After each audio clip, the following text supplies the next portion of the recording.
Hello, this is Storybooks channel. New videos are posted every day. Subscribe and click the bell. Even in her dream, a sense of joyful excitement had started to dawn on her.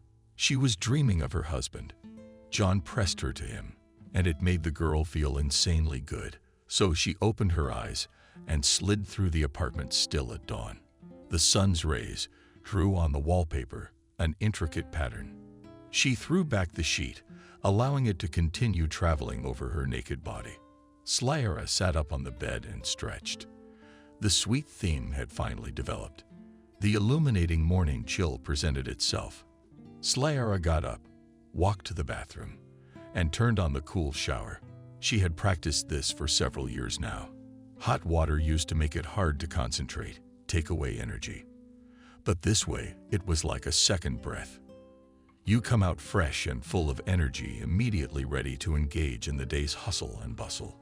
Ahead of her awaits a new day, and in the evening a restaurant or. The girl grinned dinner with her son, and hers too, though adopted. But it was she who had been by his side for 2 years, going to parent-teacher conferences, listening to his revelations about his relationships with friends and teachers. Did she feel like a mom? She was only 3 years older. No, she didn't want to be. Her husband just wanted to give the guy the illusion of marital happiness, so she went along with the game. He got lucky with her. He was 38 when they met. His first wife, Jacob's mother, passed away when he was only 4 years old. The guy often told Clara that he does not even remember what she looked like. The boy was raised by his grandmother Marlo on his mother. She was physically weak, and every year her health was deteriorating. It was enough only for the most basic care of food and clothes for the child. Therefore, Slaga in the person of Jacob got a Terry triplets, which in addition was in the midst of puberty. No one could find a common language with the teenager. Complaints came from teachers and neighbors, and with his stepmother he became friends only years later when he turned into an angry, handsome young man. How she managed it, no one knew, but she was the only one he seemed to obey in public, and John was never able to win his son's trust. And did he want to? He went from one term to the next, and when he came back, he was in the pubs. It was a way of life that finally got to his mother. She died, leaving her negligent son a big house in the center of town. That's where John brought his new wife. At first, Jacob met her in the bayonet. He reminded the girl of the shield in her stomach, of his former self from his pack, the lonely, hungry, angry one. Clara was defiant and implacable with him as well. She was always the leader and considered herself the mistress of the house. That's why she went straight to the bottle in any dispute. Young, sensual, and passionate. She wanted to live only by her own rules and had no pity for the boy. He was in the way. She didn't need him at all. They disliked each other intensely, fought so much that they seemed to fight. She was very much in love with John at the time. She knew of his criminal record and knew he'd never put a stop to it. But the man was as handsome as God, and he was charming and generous. Strong, tall, with big, bright green eyes, a strong-willed chin, a dazzling and snow-white smile. A dandy. Dressed well-groomed. He liked to look after himself in the wild. He played sports, went to the tanning salon. He had enough money for metal ceramics, expensive clothes, restaurants, and women. Clara fell in love with him at first sight. As soon as she saw him in one of the popular night spots in the city, he too could not remain indifferent to the young Smuglyanka. Many people paid attention to her.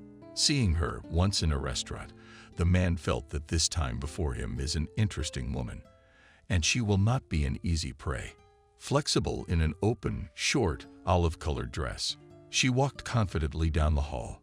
She moved easily, smoothly, even though she was wearing high-heeled shoes, carelessly fixing her heavy, deep chocolate-colored hair, smooth as silk, with a look of big eyes snatched in the crowd of men worthy of his attention. Daring, risky, daring such, and did not meet on the way John Marlo. Seeing her, he immediately began the hunt. He himself came to the table where she sat with her friends and glared at her with his eyes. He put an expensive bottle of champagne in the middle. my treat. Trial of strength, he with his low pro-chicken voice will not be enough, will order more. What's that for? That proudly threw her head down. Clara, we're sitting pretty good. I see you're sitting even better. The man turned around and went to his table. Sophia admired Slaga's friend Sophia. Chill. She gave him a piercing glare.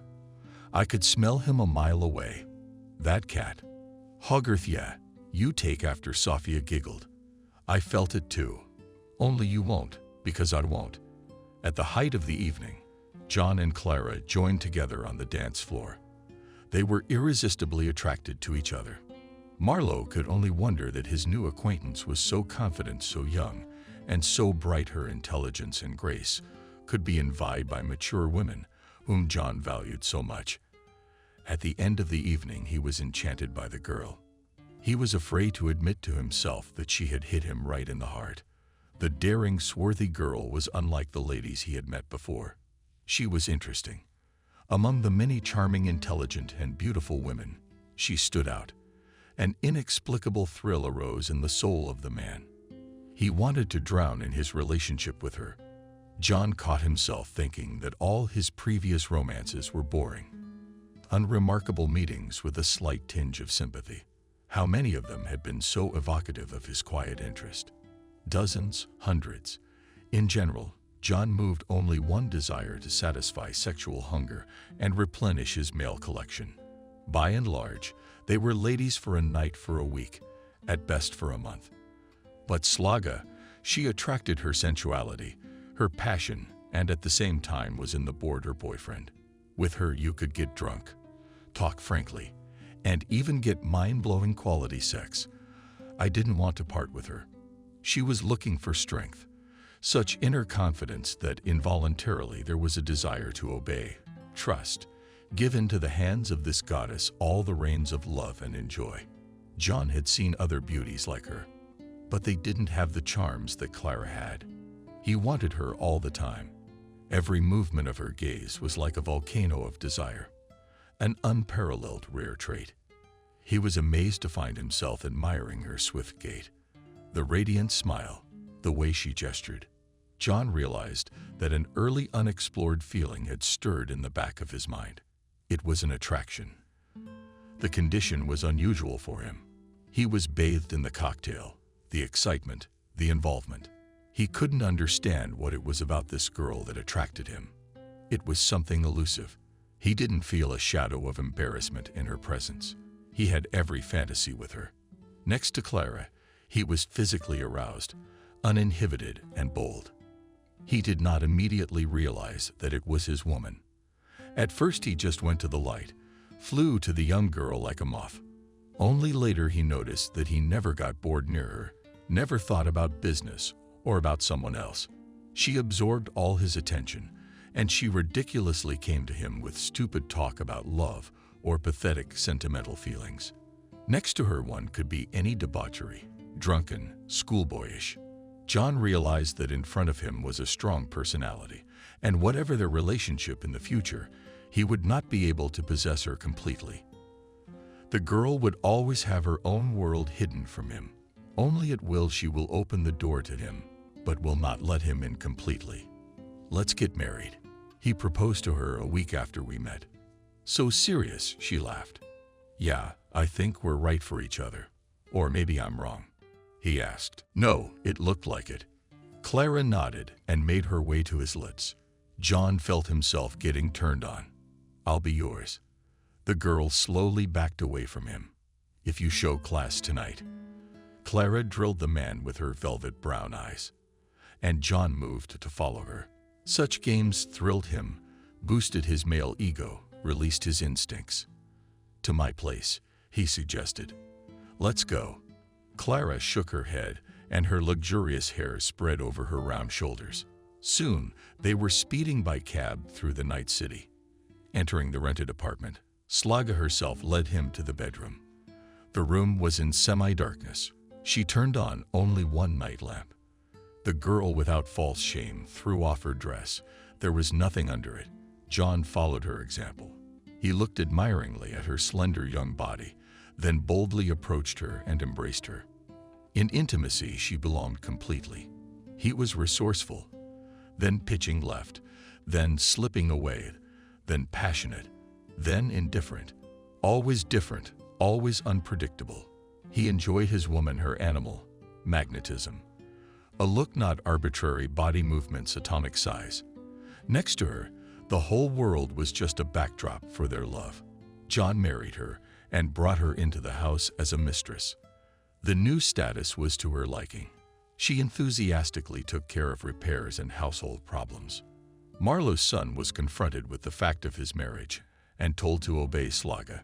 The teenager circled the newlyweds with a contemptuous look, glared, and locked himself in his room. For a month, he barely spoke to them one syllable, answering questions and avoiding all contact. In time, he got used to it, but in every way he showed his contempt for his newfound mother. And with his father he was cold.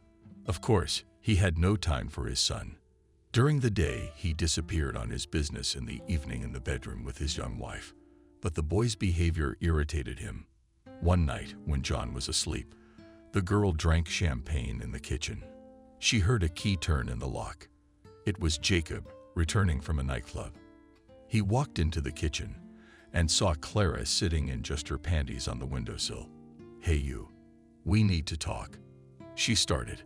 "I demand basic respect from you. Why don't you go stripper first?" "Who the hell are you to pay attention to you?" Jacob replied. "I'm kind of your mom. You know, Dad's got a new term coming up. He's not gonna let go of his habits. You didn't have time to draw your father here, and you thought you knew everything about everyone. I don't mean that kind of longing. Father had the sea." At these words, Clara jumped up to the teenager and slapped him. "You say that again, I'll bury you, puppy. You don't realize who you're dealing with." I'm the only one who understood Jacob, at first taken aback, then rubbed the sore spot with his hand, and suddenly sharply grabbed Clara by the arms and pinned behind her back, bent her forward. "I'll try to do it again. You're older, but think with your head. Who are you smiling at? I'm taller than you and stronger. I've been fighting for a long time. So get out of here before you get your ass kicked." The guy let the girl go. Wow. A cheeky grin spread across his face. "You're not as easy as you look." She got a kick out of him. "Okay, you surprised me. Come to me. Now that you've started, I take my ambition back." Jacob looked at the swarthy, beautiful girl. She was good. The guy decided to use her and tell his father about it. "I'll take you," excitedly, he said. "Take off your clothes." The girl gasped, and he turned on the camera. Jacob approached her and possessed her. In his emerald eyes only hatred shone. Then he left her alone, picked up his things from the floor. He went to his room. He filmed the whole process in his room several times. He watched the video. "So much for the dirt. I'll show my father tomorrow," he decided as he fell asleep. The guy woke up to someone's hands caressing. His body threw back the sheet. He tried to push her away. Yesterday's contact was for fun. Liar. What a wheezing cunt. Jacob grabbed the girl by the neck and threw her on her stomach. "Where is the father?" he asked. When it was over, "Where did he go?" whispered Clara. "What time is it?"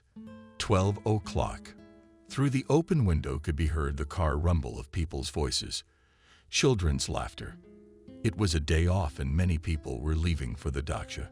She got up and went to take a shower. She came back half an hour later. "You hear that? Can you stop walking around the house naked?" Jacob turned to her. "You're your father's value, but to me you're one of 1,000. We'll see about that." The girl glared at him. Together, they stayed in his bedroom until deep into the night. Waking up at 0 o'clock, Jacob went into the kitchen. The house was dark. That's odd. His father never came back. He got worried, then went to his room. It was empty. Jacob woke up Clara. "Father is still gone," he told her. The girl reluctantly got out of bed, fumbled with the sheet, and took the phone from the nightstand. Dialed Marlowe's number several times. No answer, she sighed. Strange, he hadn't set foot in a casino in 3 months. He hasn't been hitting on any chicks yet. I'm on a roll. Come on, get dressed. Let's hit the hot spots. I pulled on a wide sweater and jeans over my naked body.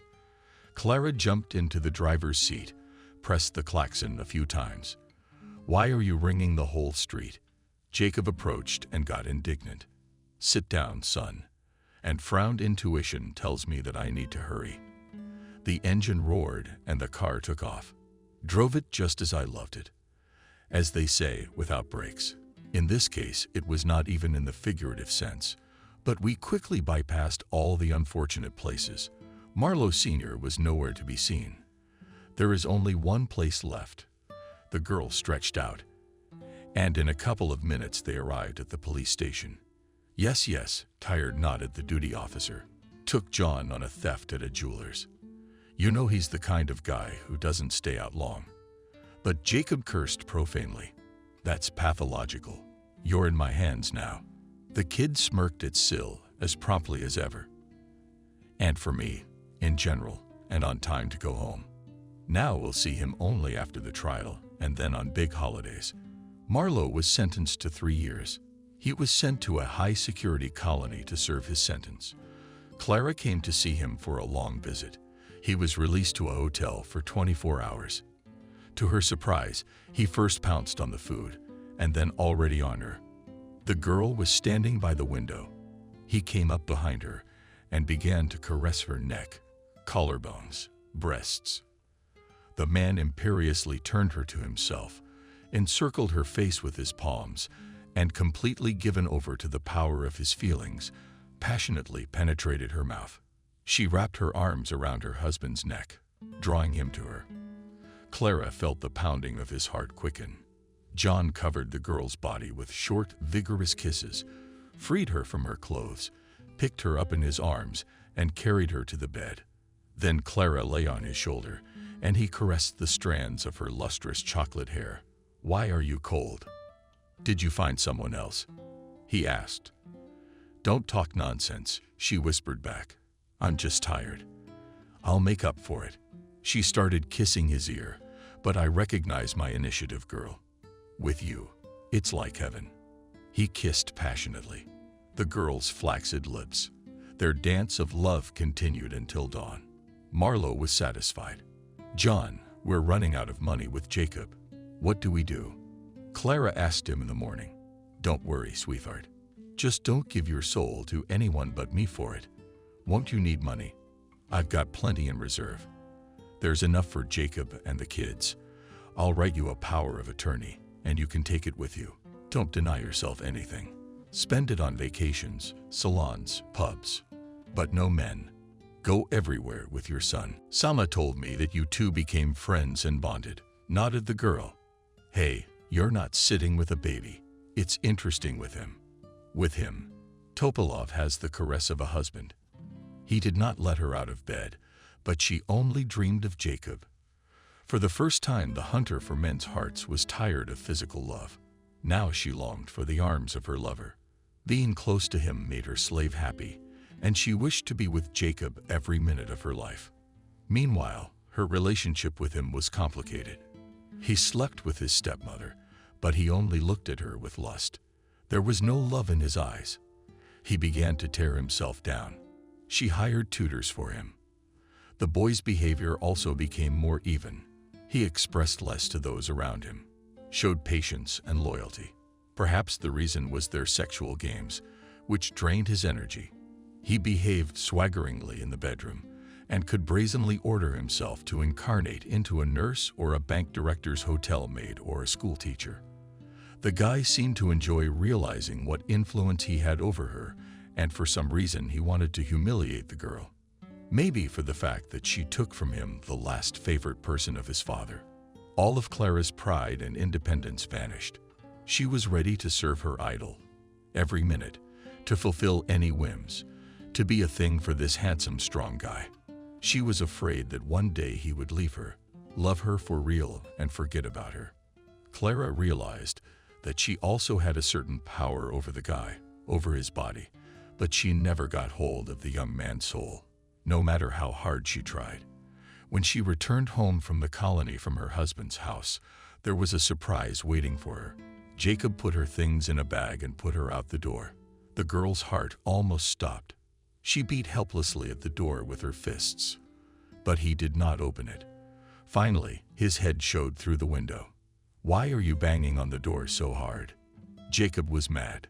She flew to the window and reached for it. "Don't you recognize your car? You don't need it anymore. Let me in the house and we'll talk. You're running away now. You'll get me in bed and you'll be the boss again." "No, I won't." "Go back to the Decemberist's husband and he'll be sarcastic to the end. Is that how you get jealous?" "I'm happy. Who do you want me to share with? Will I share you? Will you share with others?" "Not with my father." The girl figured him out. "That's why you needed me to prove to yourself that you're better. A psychologist came into the bathhouse." "No, you didn't. I don't need you at all. I will live here with a girl young, decent, and gentle. And you're boring. You belong in a whorehouse. I'll broom you out of here. You can't go on without me. You'll ruin the girl's life. Innocence is not your thing. You're just like your father. You just missed him." He confessed. "My little bastard." Clark's eyes filled with tears. "If you command it, I'll do whatever you want. I beg you, open up." There she went again. He closed the window in her face. "I have your father's power of attorney for the money. Without it, you're nothing." Did she yell as loud as she could?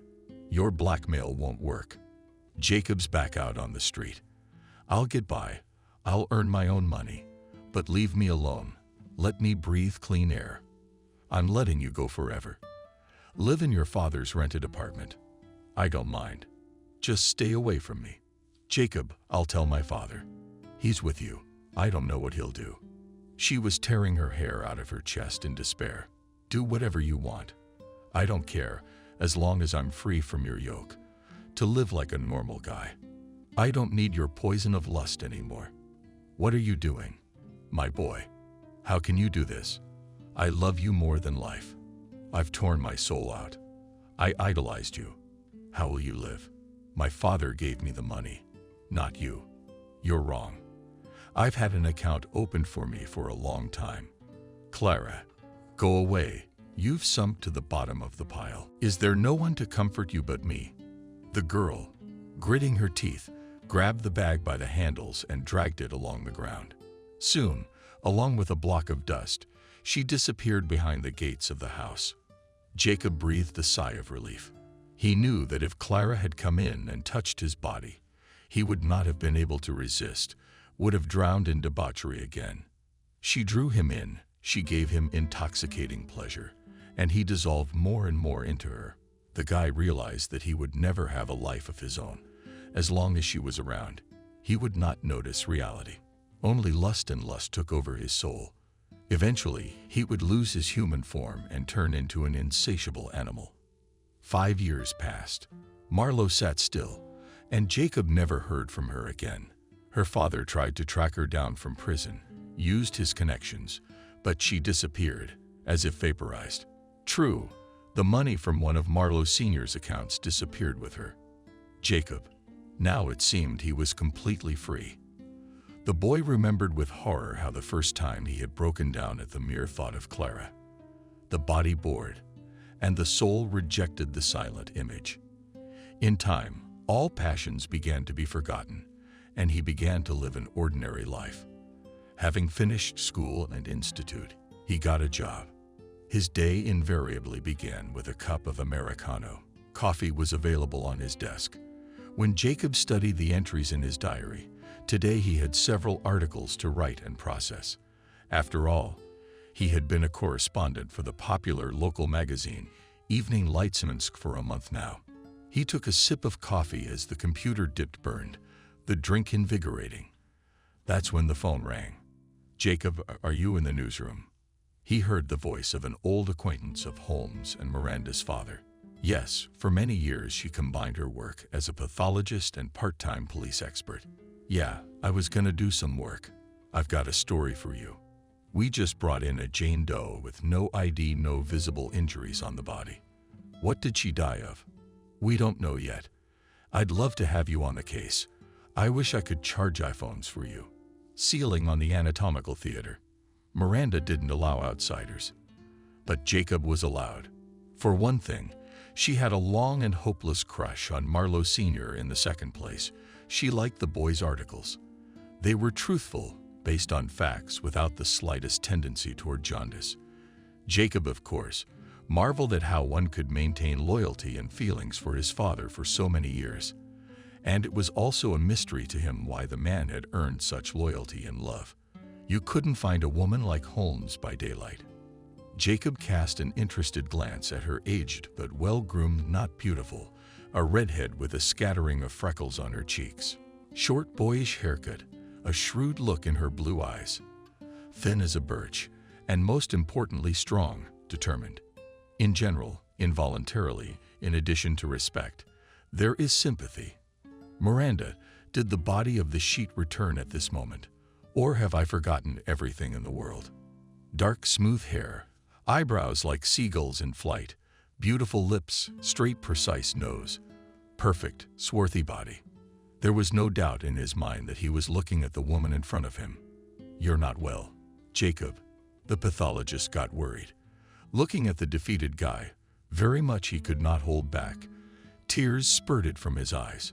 Jacob stepped out into the dark corridor and leaned against the cold wall. Soon his father would be coming out. One must try to pull himself together and find out what had happened to his wife. He never filed for divorce. He kept hoping she'd come forward to tell him about their affair, or hide it, which was better. Jacob took the pictures of the car. He said goodbye to Miranda and went to the police station, hoping to find out something about her recent life. Went straight to the office of his close friend, James Jackson, but he had not yet received any information from the Ministry of Internal Affairs database about the girl or her photos. Jacob showed all the photos to his buddy. "Wow, what a sultry beauty. In her lifetime, right?" Twirled it like she wanted to. When he whistled, he twirled. Through gritted teeth, said Jacob, "You know her." "I used to. I'll tell you sometime. It's a long and murky story." They spent hours enlarging the pictures to get a better look, but they saw no signs of violence. That's what James said. "We're not going to see anything on these pictures. She died accidentally. Assault or accidental. She didn't put up a fight. No scratches, no bruising on the body. Dress is intact. What happened to you? Girl? Expensive clothes, fancy manicure, well-groomed hair. What a grief for her loved ones. And she has no one but her husband." Jacob sighed. He's been looking for her for years. Found her. There. Who's the husband? Tell me, what's darker? Father, really. But why didn't you say anything? Yeah, our people were talking about this case, that he was wanted from prison. They found it when he was with her. I guess I wasn't in the suit. Yeah, that's right. You told me once that he got married. How am I gonna tell him now? I'm not gonna tell him anything. He's in poor health as it is. I thought he'd be strong and strong forever. Maybe he would have been if she hadn't disappeared. Did he give up after hearing that? Well, he still has to be officially notified. So there you go. And say, James, when he's home for 5 days, there's no ID on her. And we know the girl is Sarah Marlowe. Only then I didn't put my testimony into evidence. And there, while the investigation is going on, the father will be released. Okay, Jackson agreed. Have it your way. We need to know where she came into town from, where she was, why she came back, and why she died. Go ahead, get that information and bring it to me in a kiwi beak, and look for any witnesses who saw her alive. Jacob couldn't sleep at night. He remembered his and Clara's stormy past. He got out of bed, went to the kitchen, poured himself a glass of wine, then sat down to look at the pictures in his laptop, where he transferred them from his iPhone. Zoomed in on their makeup. The victim had a brightly colored evening outfit. Apparently was going somewhere new. Did she make it? We need to hit the restaurants, hit an underground casino. No sign of a struggle anywhere. Blissful smile on his face. I don't think he's ever been high before. But who knows? She had a passionate, uncontrollable nature. He was awakened in the morning by a call from Miranda Holmes. "Put me to sleep. I'm not bleeding," she blurted out angrily as the blood was turned off. Even if she'd woken up, there was no chance of survival. An egregious case in my experience. What do the police know about the girl? Nothing. And no leads. Oh, by the way, was she raped? No. I'm going out tonight to look for information. My guess is she spent the evening or night out in public somewhere. She's dressed festively. Yeah, according to her stomach contents, she had a big meal somewhere before she died, and she's got foreign blood on her shoe heels. I'm typing. Jacob had breakfast, jumped on a streetcar, and in half an hour was in the editorial office. Ask off the chief to intrigue with the prospect of sensational news. "Jacob, you're getting into trouble again. You haven't had your snouts cleaned enough lately," Joe ranted. A burly bearded man with round glasses, smiling at the boy. "You like stories, don't you? If it wasn't for Jackson's support and help, you'd be in the hospital with fractures." Joe back then was not an intellectually challenged gangster. And that exsanguinated girl. That's a crime unheard of around here. Out of the ordinary, so to speak. She didn't have her purse, though. Maybe it was theft. But then why kill so brutally? The killer wasn't interested in sex with the victim. "It's going to take me a long time to get to the bottom of this and help the police. Please don't distract me with your phone calls. Pass my pile on to someone else, whatever it is." The material looks unusual. Most importantly, knowing the tenacity of Marlowe Jr., in response only waved his hand, say, "Go ahead. Go for it. Good luck." For 5 days, there was no word from the boy. At that time, his father returned from the colony. The man was unrecognizable. "Got old and lost weight and called my son, but he wouldn't pick up." Good as usual. The spare key was on the shelf in the shed. John entered the house and made his way into the kitchen. There was a laptop computer on the table. There was a slit extending from it to the mains. "Where did you go in such a hurry, son?" He left the tech on. He sat down across from it and opened the lid, and the faucet glowed. Marlowe wrinkled his nose at the picture of the dead girl, wanted to slam the computer shut. Suddenly, his heart throbbed. He took a closer look at the picture and realized who was in front of him, and was literally dumbfounded. He wheezed and fell to the floor. John Marlowe woke up in his bedroom. Not usual were the aromas of clean linen and the freshness of roasted coffee beans. His son sat beside him. "How are you, Dad?" he asked thoughtfully, adjusting the blanket. "I'm all right. I've come down. Clara died." "Yeah, I found out by accident when Holmes called me over.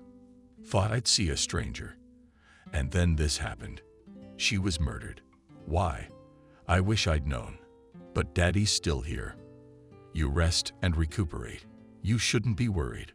"Oh, son, I lived only in the hope that I would find her and see her." And now Jacob's heart ached with pity, looking at his grief-stricken father. How could I tell him everything? Now he would kill them with his own hands. Let this secret never be revealed. No, and I'll keep silent. What does it matter now? We'll find the father of the murderers, believe me. "All right, son, I'll live while I wait," the man said. Falling asleep, Jacob went to shower without appetite, swallowed a sandwich, and froze at the kitchen table in one pose, all pondering the results of his investigation. The state of mind was devastated. The story was too personal. There were too many white spots in it. He used to be interested in racy crime stories. Now a young woman who loved him had been murdered. Grief shattered his father. The secrets of their relationship darkened his soul. Jacob perked up. "It is necessary to call the editorial office. Joe has news, but please allow me to rest today. I'm at my limit. Have you been traveling?" The guy sighed heavily, walked to his room, and collapsed on his bed. He didn't wake up until sunset. He dialed Jackson. He's been collecting information on Clark, too. A lot of it matched. Turns out, right after she broke up with Jacob, she went to the countryside. She had a fake passport and soaked in lies. Life was the governor's mistress for a long time. The retired general's kept woman met with high-ranking bureaucrats. Jacob had visited the places where the girl had lately lived, and he was lying when he told his father he would find the killers. He'd already found the culprit. Only a few days ago, he had been sitting in a railroad car, amazed at what he had learned. Having stayed in the small Volga town for a very short time, he discovered not only the motives of the crime committed, but also looked into the eyes of the person who hated him. It was a woman. Of course, for men were favored voluptuously. Perhaps some would like to put her in her place for her willfulness and rebelliousness. But to kill still at the train station. Jacob learned that she had traveled to Minsk on false documents. The investigation was helped by photos of the girl, which Jacob had kept from the time of their close acquaintance. Curly, lush, white blonde gladly told him that a local famous courtesan had bought a ticket from her. Only, she said, it was Lisa. Everyone here knew her. Cavaliers came to see the young woman from all over the region. As soon as an expensive foreign car drove off down the streets, everyone knew in which yard she'd stop. Lisa rented a comfortable private house in the town with a well-maintained yard and modern renovation. She never liked to do housework, so she had a housekeeper. Jacob found her on a neighboring street, the thin woman of about 50 years old with traces of former beauty on her face, told him that, according to her information, Lisa had gone to the city to her old friend. To his delight, she told him her first and last name. Jacob shuddered. The name Kelly Dean had often been on Clara's tongue when they lived with her, the girl spending evenings at FGC hotspots. That classmate of hers had said, "Oh, right. I have her number on my cell phone." Without hesitation, Marlowe Jr. dialed it. Kelly picked up the phone and was immediately behind the hall. How long it's been since she's heard from him. I went to the sea, she praised herself. She's doing well on her own. Yes, alone. She didn't want to come with me. So you met in town recently? Yes, we met the night before I left. We went to a bar. We had a great time, like when we were young. She never stopped loving you. She kept asking me if I knew anything. I see. Well, I'll call you if you need anything. Okay, I'm on the phone.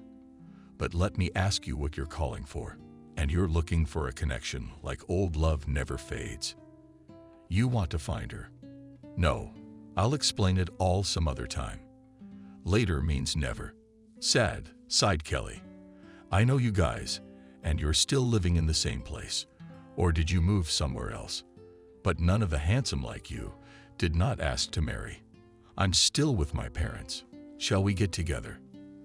I'll be back in 2 days. I'll think about it. I'll call you. Bye, Kelly. After this conversation, Jacob decided to have a conversation with Dean's parents. They were extremely surprised by his question about their daughter and her friendship with Clara, although they were happy to be contacted by the correspondent of the local newspaper. Jacob showed them his identification. They calmly told him that the daughter was now vacationing on the Black Sea coast, about the fact that they began to communicate with Slaga in kindergarten and then at school. Slaga, because the mother abandoned, ran away from her husband with another. He brought her daughter up to speed, and she finished school with his support and died. And then in school and after. Girlfriends never parted. They were together all the time.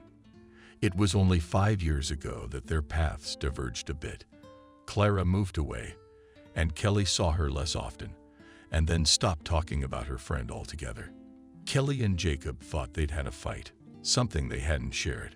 Jacob didn't tell them about Clark's death, just asked about mutual friends and took their contacts. It was so strange to dig into the past of a woman who had almost consumed him with her insane lust for passion. Turns out, she was also a head-turner in school and excelled in her studies. Hunting for the stronger sex Clara began in her walls. It was clear because the men who told about her immediately chewed face, eyes lit up and palms covered from the guys. It's been years, and she still excites them. Though how long has it been since I myself got rid of the vicious attraction? The more people Jacob interviewed, the more obvious it became that Clara and Kelly really were, As they say, inseparable. People were sure to characterize their friendship. It was a strange relationship, a classmate said. A full-figured red-headed girl strolling through the park with a stroller. Jacob was curious what she meant. Why did you have that opinion? But she's always been a favorite, a leader. And in junior high, she had girlfriends who obeyed her. And then Kelly outshone everyone else. She's always seemed like the difficult one. Quiet, but she'd get her way. So she sang along to Clara's line. And soon she became an indispensable friend. Like she fought off everyone. Dispelled all those who were with her. She didn't tolerate competition. She was arrogant and proud and with us. And everyone liked Slaga. She was outgoing and generous. We all thought that after school they'd split up because it was incomprehensible how such different girls could be friends for so many years. But Dean wouldn't let Clara out of her clutches. Do you think she wanted a lasting relationship with Clara? It's hard to know. She's a very shady lady. Jacob was the last one to interview Zhenka in Vasilkiv. According to the information he had gathered, he had previously been madly in love with Kelly. Jacob looked with interest at the man who was able to resist Slaga and chose her friend. They met near the city administration office. Jacob was approached by a short, stocky man. He shook his hand firmly. Why do you ask about them? Rick wondered, talking about how he perceived the girls' friendship in his school days. He scratched the back of his head as he saw them together in Minsk. Self-waste not shutting up. They didn't even notice me, even though I was passing close by. I thought about it, but wow, I haven't had feelings for Kelly for a long time. I've forgiven her. It's all in the past for me. And they still have a strong friendship. Forgiven for what? Jacob's on the rebound. So she wouldn't let Kelly go out with me. So she lied to me. Told her we slept together, and I told her I loved her. When in fact, we didn't. Tell me, Rick, why didn't it happen? Because Clara is very beautiful. Men were crazy about her. She's just not my type. I don't like a predator, smiled the young man. I see. But thank you for the information and assessment of those long-ago events. So, can you tell me what happened? Someone killed Clark. By the looks of it, one of our own. That's terrible. Of course, Rick's got his hands full. She was a bitch, but she didn't deserve to die. Yeah, hardly anyone would kill her for manipulating other people's feelings. You'd have to really hate her. I haven't come across one yet, Jacob reasoned. But it's a good thing I didn't kill her myself. He thought. Yeah, she seemed to have more sympathy in class than Kelly. They disliked her, forgave her a lot, but only because she was a favorite of Clark's. She even complained to me once that she was fed up with the role and wanted to step out of her friend's shadow. But then we had a conflict, and I do not know about the further development of events. Jacob was suddenly disturbed by this information. Kelly had not given him the impression of a loyal friend before, despite the fact that he had seen her several times. Intuition told the guy that behind the innocent appearance of the girl hides not noble motives. He decided for himself that he would meet her at the station and digest her. Jacob personally called her back and played the interested in a date bow. To his surprise, Dean came completely enthralled. I blatantly started toward him. Where are we going to go with you afterward? Will you rent a hotel? More Lykova girl on the phone. Do not chase horses. We need everything in order. First, I'll feed you at the restaurant. Then I'll take you to bed. What do you say? Agreed. Jacob shared his plan with them alive. They met in the evening in the city park. Let me back you up, James suggested. If she's the killer, nothing can stop her. Make sure she doesn't feed you to us. Criminals rarely change their MO. A girl might realize you suspect her, and Kelly's openness to intimacy could be a trap. I'll get a room near you. I'll introduce my operatives to you. James, it's unnecessary that I can't handle the girl. Trust me, Jacob. In the criminal underworld, a lot of people put on the guise of decency and appear weak. In reality, they're usually unscrupulous and ruthless. Well, agreed with Comrade Marlowe Jr. Having agreed, the guys left Jacob to the hotel and the police to the police station. He still had to study a lot of information on the case to formalize it properly. A day later, Jackson revealed to Jacob the new facts that his colleagues had dug up at Dean's place of residence. Jacob had no sooner finished his morning coffee in the hotel restaurant than the name James popped up on his iPhone. "Jacob, I was right. These are the circumstances. Anyway, at the hospital where our suspect works, 6 young women OD'd in a month on her shift. Blamed it on them, like they weren't following doctor's orders. The victims were being treated for hypertension. Where'd they get it? Oh, in this day and age, diseases are getting younger. What's your diet? Yeah, and stress isn't exactly a rash. The pace of life. So why would she take their lives? What's her motive? I don't know that yet." And that evening, Jacob's phone was ringing off the hook. They were Kelly's attacks. "Jacob, I want to go straight to my room. Will you get out of the way, get dressed up, or should I go to yours?" "Mine." He pretended to give up. The train arrived on schedule. Kelly jumped out of it happy and cheerful. She gave Marlowe a big hug and handed him her bag. "Oh, it was so hot in the car," Dean shared. "All night long my eyes stayed shut." She looked adoringly at the guy, flapping her long eyelashes. It seemed before him a naive and pure girl. Her gentle gaze, pure blonde hair, clear, blue eyes, open smile, confused Jacob. What kind of conniving killer is she? Cunning in her own mind? Maybe, but she's not smart. She goes wherever she wants, like a chicken. He put his arm around the girl's fragile shoulders. "Now you're sleeping all chilly in the room." There Kelly took a shower, changed her clothes, tidied up, and only then went down to the restaurant with Jacob. James was nearby. After receiving a text message from Marlowe Jr., he broke into the room. There was a gym bag on the floor. Things were scattered on the bed. His keen eyes stopped on a very expensive purse. What was on the nightstand? It was impossible to buy one on a nurse's salary. James carefully opened it and examined the contents. He found a vial of Jacob coffee. Well, of course, although it doesn't mean anything yet. Meanwhile, Jacob was looking intently at his companion. Yes, Clara. She was certainly far away. But she was not unattractive. Short in stature, blonde, and pretty. He cast a glance at her slender calves and saw in the ankle area behind the living. But apparently a recent scar.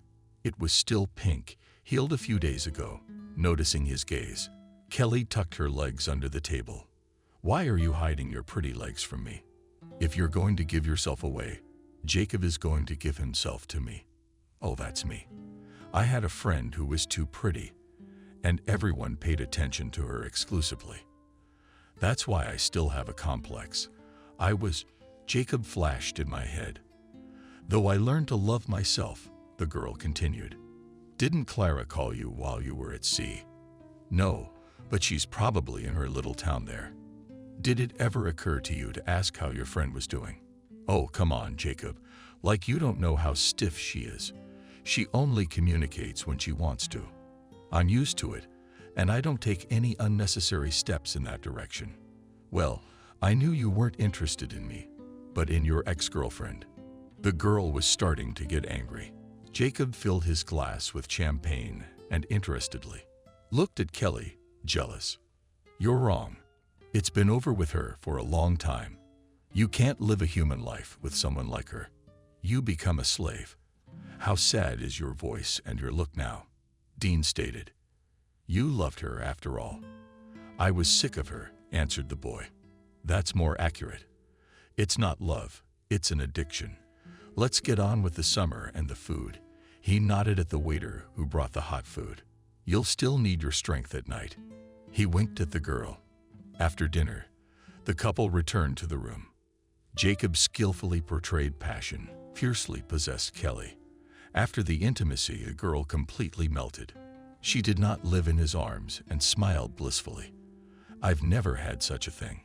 "You are an exceptional lover," quietly whispered she. "I can be." Jacob grinned to himself. But that's one of those things. You can't praise yourself. No one will.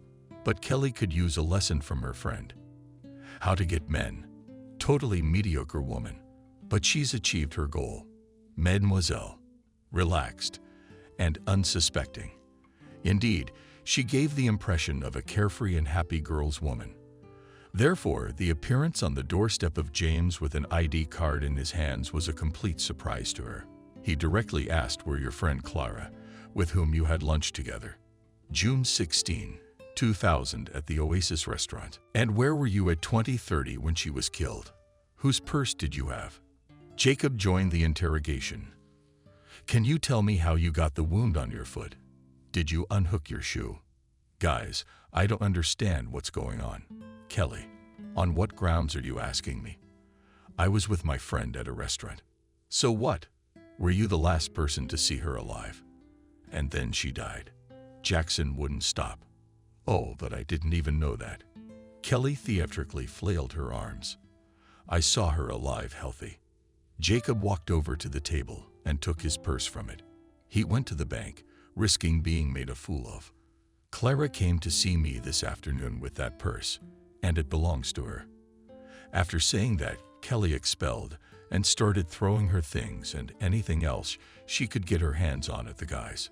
But James and Jacob quickly coped with unmasked John Jackson, properly charged her with murder, told her to change her clothes, take with her the necessities of life, and took her out in handcuffs to the street. There she got into a police car and immediately tried them on. She did not scream anymore, only looked angrily at everyone around her. Further interrogations of the girl showed that the friendship was trouble for her. Kelly had always been possessed by an all-consuming envy and jealousy, so her friend had accepted death from this feeling. Dean's confession was frightful. Jackson allowed a friend to be present, and he heard the whole story in its entirety. As soon as I saw Clara in our class, I immediately hated her. She didn't have to do anything to get attention. She was the center of attention. The guys and male teachers loved her, and the girls loved her. She was always generous and easy to talk to. Yes, she was an idol. Everyone admired her, imitated her manner of speaking, dressing, moving. Only no one succeeded. Only she had naturally inimitable animal magnetism, as simply attracted to her, and that was the only thing that pissed me off too. I resisted as much as I could. I wanted to be better than her and more interesting to others. Only time showed that she was the one who had all the sympathy, the fancy clothes, the endless male attention. She'd give me something from her closet. I took it. How did it piss me off? Taking her socks, settling for the men she dumped. Was that fair? And in high school, she had a fight with me and Jenka, the only guy who chose me over her, but she didn't want him. He wasn't her kind of guy, and he wasn't interested in her, so she still couldn't let me be happy for a while. I am Clara. She turned to Jacob the devil. It was important to her to possess everyone around her, and the only way to stop it was to wipe her off the face of the earth. All I did was wait for the moment of vengeance, and it came. I persuaded her to go to the seaside together, but before we went to a restaurant. She had a nice hotel in town. I was in a humble motel. And then it was just a matter of technique. I spiked her coffee, man. And as we were walking back through the wasteland, she felt sick, realizing she didn't have long to live. I revealed to her the true reasons for her behavior somehow weakened, and she managed to stab me in the leg with her heel. But then, as she passed out, I pulled a plastic system from my bag and pumped it out of her body. The blood quickly covered her with cardboard boxes, took my purse, and went traveling. I deserved it. There was plenty of money in Marienka's purse, enough for me and for clothes, and for a delicious meal, and for rented accommodation at sea. Tell me, my dear, why did you kill so many women in the hospital? James asked. I heard them talking about how happy and well off their lives were. I was jealous. I was also conducting an experiment. What dose to give in Marienka? Nobody suspected me there at all. Kelly Dean was smiling in court. It's not that much. 15 years for sweet revenge for a hated friend. Jacob wrote an interesting article and got a commendation from the editor-in-chief. He detailed the whole story to his father, clarifying his and Clara's past. Gradually, Marlowe Sr. began to recover, and Miranda Holmes visited him. Life fell into its own rut, and the Marlowe story was gradually forgotten. Calmness and dimensionality seemed to have entered their lives. But this was a deceptive impression. One day, Jacob had to go on a business trip, and his bus was involved in an accident. He woke up to the touch of hot hands stroking his face. He opened his eyes, but there was no way to see the man's face. Instead, there was a thick haze and a worried female voice. It obviously belonged to a young nurse. "Thank God. You're finally awake. That's good. Now maybe you'll tell me your name. At least I'm questioning you. I'm gonna go get the doctor." Jacob tried to comprehend what was happening. "The doctors came to my senses. I'm in a hospital. Why is there no picture of my last memory? My eyes hurt. I can't see anything. Where am I? Look, Jack, our John Doe is finally awake. Well, that's good to know. Driving all the way out here with no ID must have been in a hurry. He's a fighter, so he'll live on. Am I right? Sick, can you hear me? What's your name?"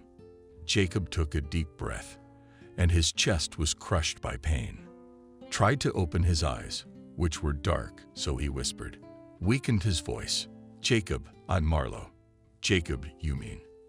And where you live, do you remember?" The boy strained his memory, but he couldn't remember anything about himself. A blank slate. Feels like he just started living today, and mumbled, "I don't know. I feel pain. Can't see out of my eyes." In such a helpless position, Jacob stayed in the hospital for more than 3 weeks. In contrast to his memory, his eyesight began to gradually recover as his physical well-being improved and his body regained its strength.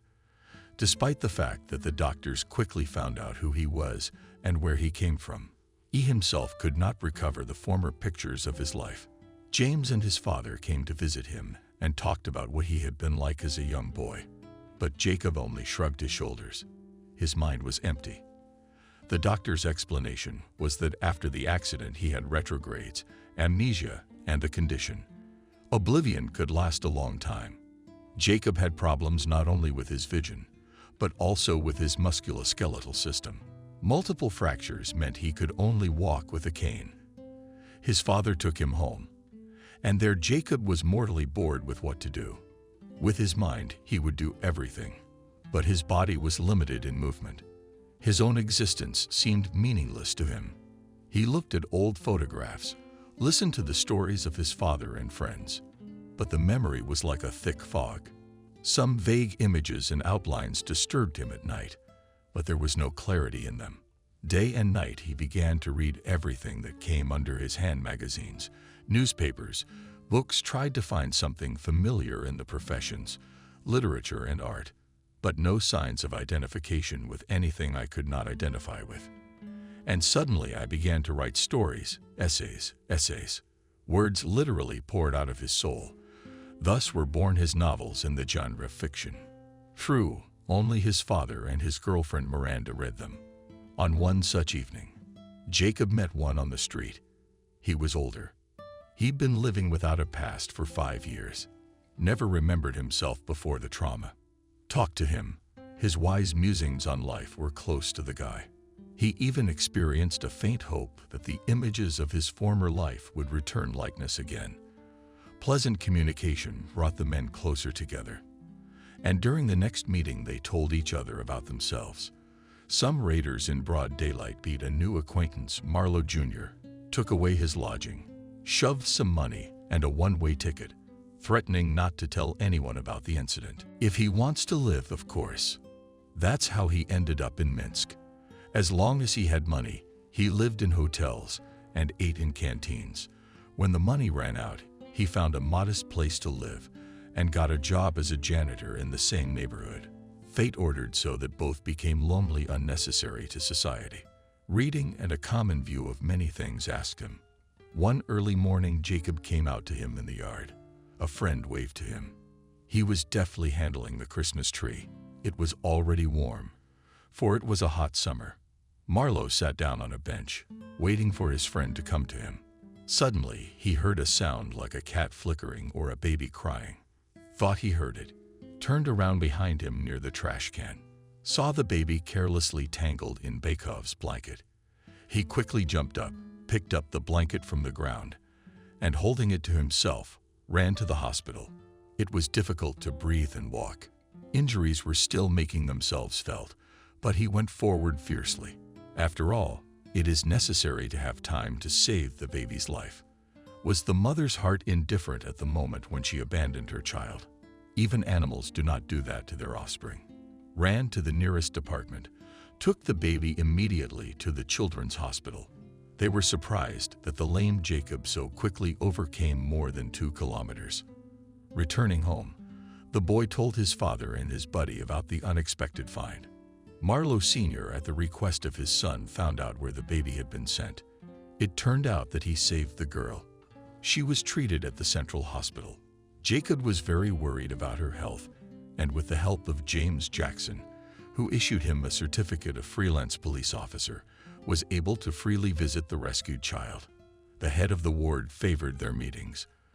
When she learned that he was the one who had picked up the girl, she asked him, "What would you like to call her in life?" Sort of like godfather to her, and "Now you come for Jenna."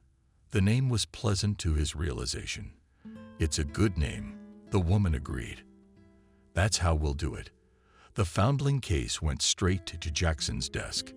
He searched for the girl's mother, found her in the hospital. The story she told him was egregious, but her deed was not justified either morally or legally. At the hospital, James immediately sought out the doctor who had treated the young woman. "Well, my dove," my doctor looked at Jack with tired but kind eyes. "I can tell you it's almost a miracle, the beating, multiple concussions, but there's no irreparable consequence. The girl is strong and on the mend. Well, she didn't get hit in the stomach, so she gave birth to a healthy baby girl. She was moved to a comfortable 1-bedroom today. You're free to question her." "Thank you, doctor." "Thank James. What's the room number?" 33. The doctor answered. "Thank you too." He squinted a little. "Maybe you can get along with her. She says she can't remember anything. But as a doctor, I can see there's nothing wrong with her memory. There are other motives for this silence. We should punish such a thing and not let it go unpunished." Before entering the girl's room, James staggered a little to the door. He didn't even want to talk to her, but he knocked. He heard a slightly hoarse knock in response. "Come in." The young woman looked bad in the light of day, but he could tell that she was pleasant looking. Despite the large bruises on her face, Jack realized that in good health she was quite good looking. Her appearance could not be called standard. She possessed a natural soft beauty. On the graceful face of the girl, as 2 stars shone, large cornflower-colored eyes framed by thick eyelashes on her cheeks' dimples, and thick blonde hair slightly waved. "Hello, I'm an investigator. I'll be handling your case. Tell me how you were able to leave your daughter." "I don't remember." The girl mumbled, embarrassed. "It's all very curious. But what is your name? Do you remember?" "Camille." "Camille."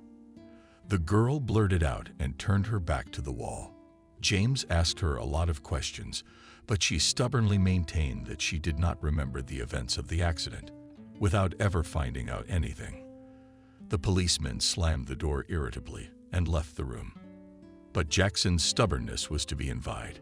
He was eager to see open cases through to the end. A couple of days later, he returned and confronted the young woman. In fact, she only wanted to forget forever her entire personal history that had led to such a violent denouement, starting from the moment she had first seen Stephen, her future husband. Their acquaintance had been very pleasant at first. He wooed beautifully, was caringly polite and responsive to any request of the girl. Camille grew up in a boarding school and did not remember her parents at all. And that's why she went to work right after graduation. She and Stephen worked in the same chain store and constantly communicated as colleagues. Camille was a novice specialist, and he on his own initiative immediately took patronage over her. helping her with advice and guidance. They became close on one of the corporate holidays, when they escaped together from a long but boring banquet. That same night, Stephen kissed her while walking her home. He courted like a real gentleman, was very bland and witty, gave small but nice gifts and flowers without occasion. Before Camille had time to remember, she found herself with him in the registry office, and as soon as she became his wife, their relationship ended. First of all, her husband forbade her to work. Then he audited her closet, threw out some of it. In the trash went short skirts and blouses with frank cleavage, fishnet lingerie, jewelry, and even cosmetics. Then Stephen began to disappear nights and waste money in the casino. His wife he did not allow to go to the nearest store, kept locked up, locked the apartment on the key, going to work or to a nightclub. He made scandals if she painted her lips without his permission, tore her underwear, and threw things off the balcony. Unfounded, accusing the spouse of lewd behavior. The man constantly humiliated his wife, tried to hurt with a word, reproached with a piece of bread. At the moment, when under the violent and mentally outbursts of his wife, Camille decided to leave her husband, she realized with horror that she was pregnant by him. The day she told her husband this, he beat her for the first time, deciding that the child was not his. Then the beatings became regular and more prolonged. Saving her unborn child, the young woman managed to escape through the back door of the women's clinic during a routine appointment to which Stephen accompanied her. She had her papers and some personal savings. A few days later, her husband found her at a close friend's apartment on the internet, beat her severely, forced her into a car, and drove her into the woods. At first, he probably wanted to burn her, as he doused her with gasoline, but then he just hit her over the head with a weighty board and threw her. There she heard her husband cursing her and wishing her death. Gathering her last strength, she took several days to get out of the forest slum. How had she managed it? She did not know. Ragged, hungry, beaten, and yet she didn't file a complaint against her husband. After the hospital, they wandered among acquaintances. Her husband wasn't looking for her anymore. He thought she died in the woods. Camille realized that if he found out that she was alive, sooner or later he would track her down and beat her to death. She was afraid for both herself and the child, so she decided to keep it a secret until she gave birth. Afterward, she dropped the baby off where Jacob found it. Jackson silently recorded her statement. "Don't you want your daughter back?" he asked. "No," the woman cried. She refused to give her up on the grounds that her husband would kill the baby girl with her. James instituted criminal proceedings against both of them. They were convicted and sent to a penal colony. Both spouses died there under unclear circumstances. The girl was left an orphan while her parents were still alive. Only Jacob could not leave an infirm child. He was attached to the girl with all his soul and knew a lot about her himself. How much she eats, how she sleeps, when she cries. When the baby got stronger, she was transferred to the baby house. He got a job there as a watchman for 6 months and stayed there near his eyelash. The girl grew before his eyes when she began to make the first steps. The guy began to seek permission for adoption, returned to the editorial office of Pravda, started there everything literally from scratch. But he got the job done in a matter of months. He rebuilt his reputation as a top journalist. Life had given Jacob a gift. Though he had lost his memory, he was now a father. He was given a little girl to raise. He became her legal guardian. A daughter became an important goal. The father helped raise her, and he was thrilled with his granddaughter. He found faith in himself too. He settled down. Raising a baby girl, 2 men, was not easy, but they put in it all the love and tenderness on which only were capable. Grew up with her from diapers to school. They truly loved Jenna with that unconditional incommensurability and love that elevates a person above the ordinary. Their hearts were filled with unselfishness and pure thoughts. The little girl was able to give them true happiness, except that there was no mistress in the Marlowe house, and when it seemed hope was completely gone, fate gave Jacob another chance for personal prosperity. Beautiful, statuesque. Accurately honest red-haired girl sat in the carriage of a fast train and leisurely drank hot sweet tea, to the rhythmic clatter of the wheels. In Jenna's memory flashed pictures of the recent past. The bustling capital city, its noisy highways and bright night lights were left behind. Her soul was longing for the long-awaited meeting with her native land, cozy home, and caring mother. She lay down. Drama quickly piled up and enveloped the girl's consciousness, and she instantly fell into a deep sleep. She awoke to the unceremonious shouting of the conductor. "Citizens, passengers, wake up. The train is arriving at Minsk Station.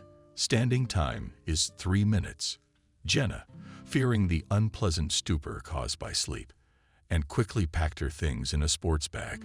Outside the window flashed cityscapes and the train was beginning to break.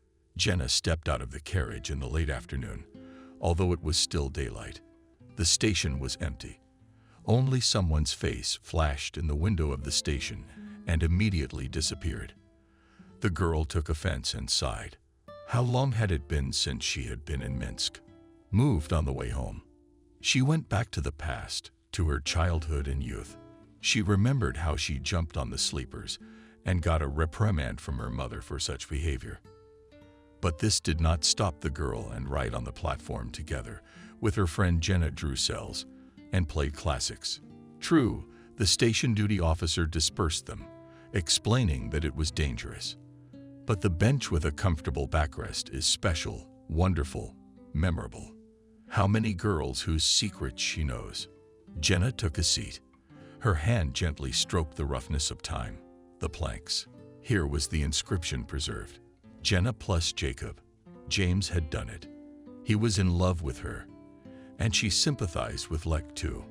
Now James was not the last person in Minsk. She read Jacob's article about his investigation of a terrible crime in the city, and it was committed by a girl out for revenge. What kind of terrible soul-crushing feelings are there? Jen has been friends with Jacob since she was 5. Ran into their house, and the boy's father was serving another sentence. Jenna still doesn't remember him now. She saw him a couple times when he came home from prison. But then all Jacob's friends were asked to go home, and Grandma Valia cried, wiping her face with her apron and kissing her son on the top of his head. Then all together again. Lazar Paraski and the apple trees in their orchard. They played both hide and seek and catch up. Often James would join them. He was a terrible thug and a brawler when he was a kid. We used to go to school together over a small climb. It wasn't scary. After school, we'd walk on the playground, throwing their briefcases in a pile. Her father would take them for a motorcycle ride on a summer evening, if the mood struck him. Jenna thought that even now she felt the track and pressed James against it with every fiber of her soul and cell of her body, as she had once done in the cradle of that motorcycle. Jacob was good. He was the tallest, sitting in the saddle behind his father. Jenna liked school. She was good at math, physics, chemistry, but she was especially excited to learn the basics of biology. She easily grasped the laws of development of living nature, in awe of learning about the unique processes that trigger the mechanisms of life at the cellular level. She liked to learn the physiology and anatomy of the human body, so she wanted to become a doctor at the age of 10. And in her youth, after reading Mikhail Bulgakov's novel Notes of a Young Doctor, the girl was finally confirmed in her desire. Despite the fact that Jenna had few illnesses and practically did not encounter doctors. As a child, the atmosphere described in the books was internally close to her. Already as a girl, she was ready for responsibility for someone else's life and health, treated all abandoned cats and dogs. She was interested in learning all the subtleties of this craft. And one more incident from her own life pushed her to choose her future profession. One day, she cut herself and a pustule appeared on her leg. Her mother took her to consult a surgeon. He, of course, prescribed treatment and dressings, and the girl often had to visit the children's polyclinic. She liked everything: their cleanliness, medicinal odor, white coats, and friendly nurses. After already in high school, the same surgeon came to their classes and told about his profession. After his speech, the desire to give themselves to this craft only strengthened. Perhaps it was the finger of fate, because even now she did not regret the decision that she chose the path of a doctor, but she really wanted to devote herself to children. Therefore, after the third course, she went into pediatrics, and when practice began on duty in the hospital, the girl realized that she had chosen a profession to her liking. She had very good supervisors who discerned in her the future luminaries of pediatrics. This, of course, was presented by them as irony. But Jenna had indeed fallen into the hands of a unique specialist. Her mentor was a thoughtful doctor, teaching her to reason, analyze disease symptomatology, and think clinically, to see nuances in practice that textbooks didn't talk about. That's why Jenna Smith was drawn to this hospital. She was trusted there. It was as if she had already established herself as a boarding doctor. Already after she received her medical degree, the girl worked in the profile. Especially, she liked those days when the venerable doctors went on vacation and duty became independent. Then immediately felt the increased responsibility. After all, under all the documents was not the name of the mentor, but her own. In general, she had no regrets about her choice. Professionally, she was growing, gaining experience, and was satisfied with everything. But her personal life did not work out. No, there were plenty of suitors, but only her heart was long occupied. Jenna's memories were interrupted. Her mom ran towards her across the tracks, worried and aged. "Jenna, what are you doing? I'm meeting you on the platform and you're not here." "Don't worry, I raided the memorials. You said you couldn't make it." The girl rushed to hug her. "Yes, my employee didn't show up. No way we're gonna do this. A hole in the fence to close." Vasilchikov, taking her mother under her arm, Jenna smiled broadly. Even though she's changed, she still smells just as delicious. Herbs and milk. Mum's house is quiet all around, not that in a frenzied, ignoring Shield's priceless joys of life. Everyone's flying somewhere, all dazed. Their faces are stamped with universal importance, and in their eyes indifference to their neighbors. What can you do? The rhythm of the capital. At home, everything was as before. The same curtains, perfect cleanliness, the smell of freshly cooked fresh soup. Everything was the same. And what could change? As if hearing her daughter's thoughts, Cindy answers, "There's only no man in the house. It's hard to manage alone. But I don't need anyone after your father. You'll get some rest and we'll go and see him off. I've tidied up the grave. Mom and Aunt Rick Jackson. They live on Zareknaya Street. Where will they go? Everything suits them. The capital doesn't beckon with its lights. We pensioners have our own life. Gardens, orchards, and in the center there are houses like Marlowe's." "Here they are with excitement?" asked Jenna. "Yes," the woman sighed, covering her mouth with her hand. Jenna looked at her mother's changed face. "What is it, James?" Also in the newsroom, John left the past. He works as a caretaker at the orphanage.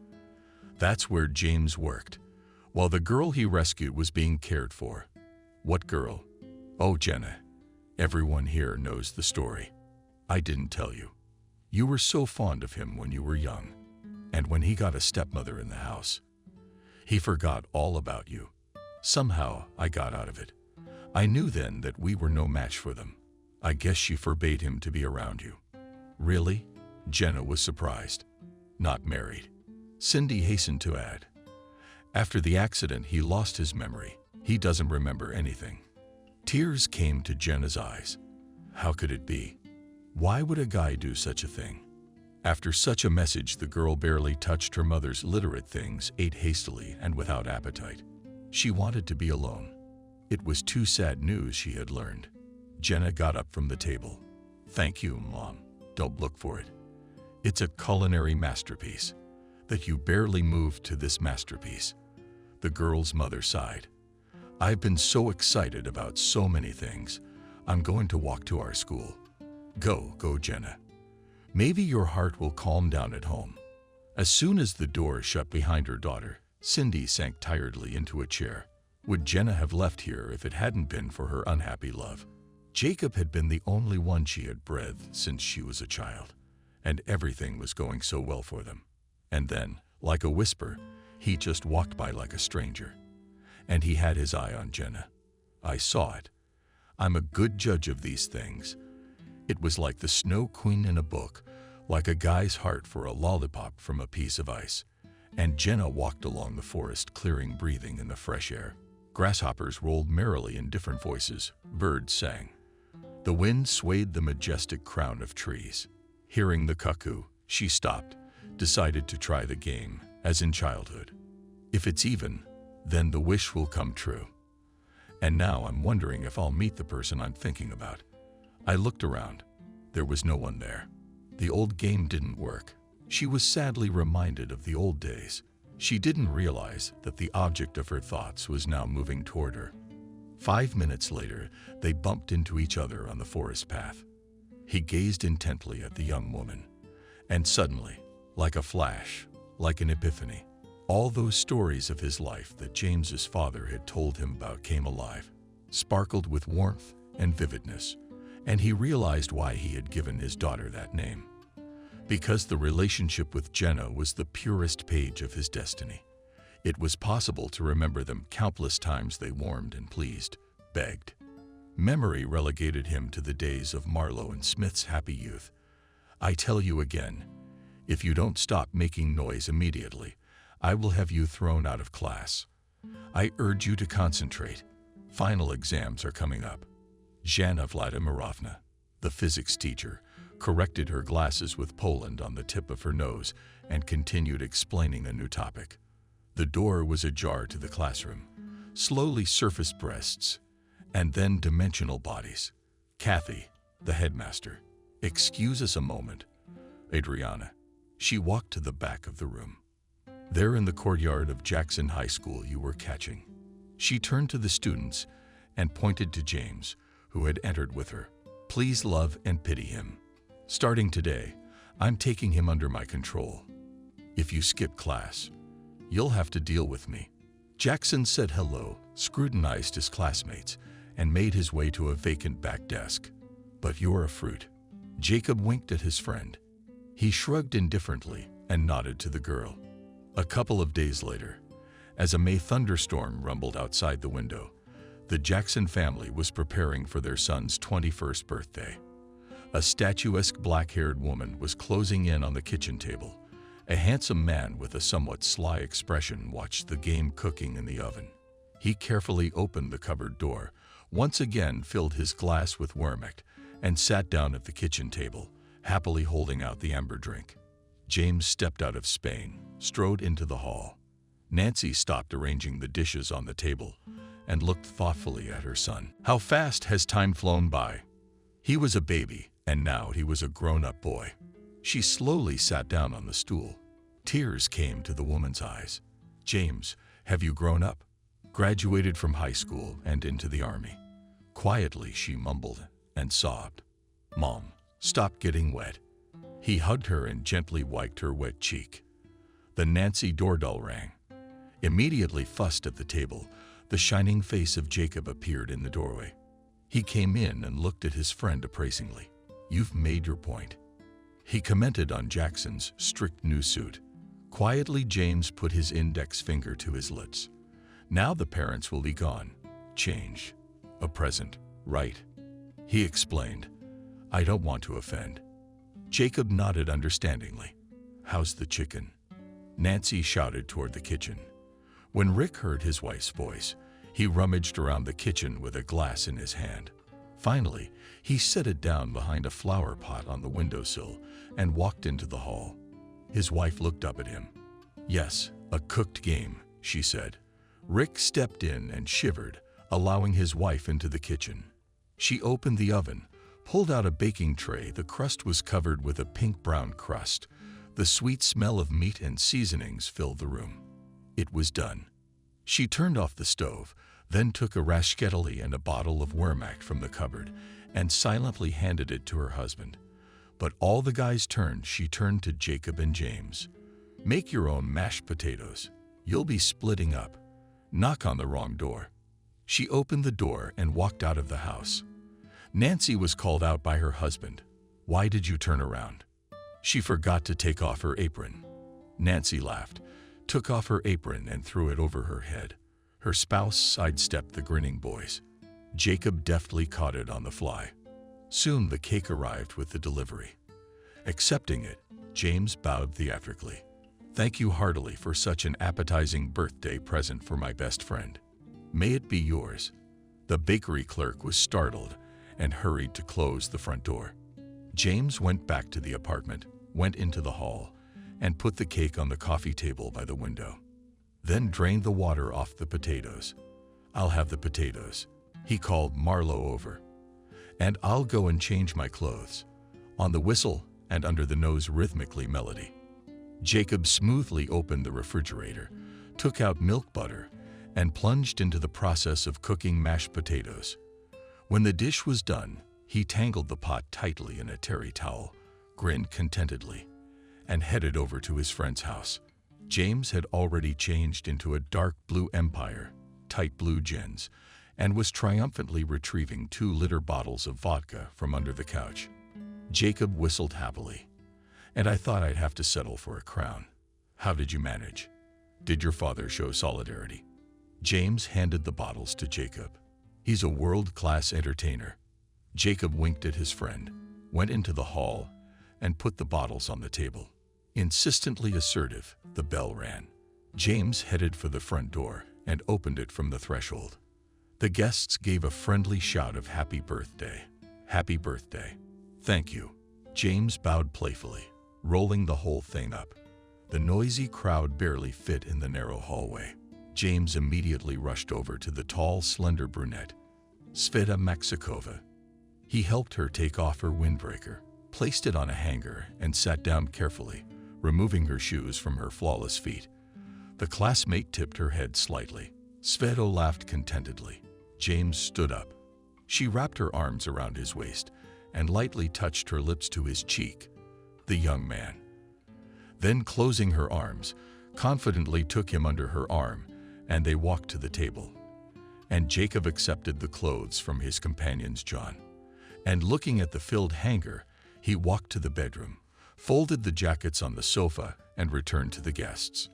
They were rattling their plates in friendship, pouring themselves cold appetizers. James was pouring liquor. When the doorbell rang again, at last Jacob's favorite, Smith, showed up. "I don't like her very much. I only invited her for a friend." "Oh, you're lying." "I wouldn't mind a light chuckle myself." With feline grace, putting her foot on her leg. "Yes, yes." She cast a sly glance at Jacob.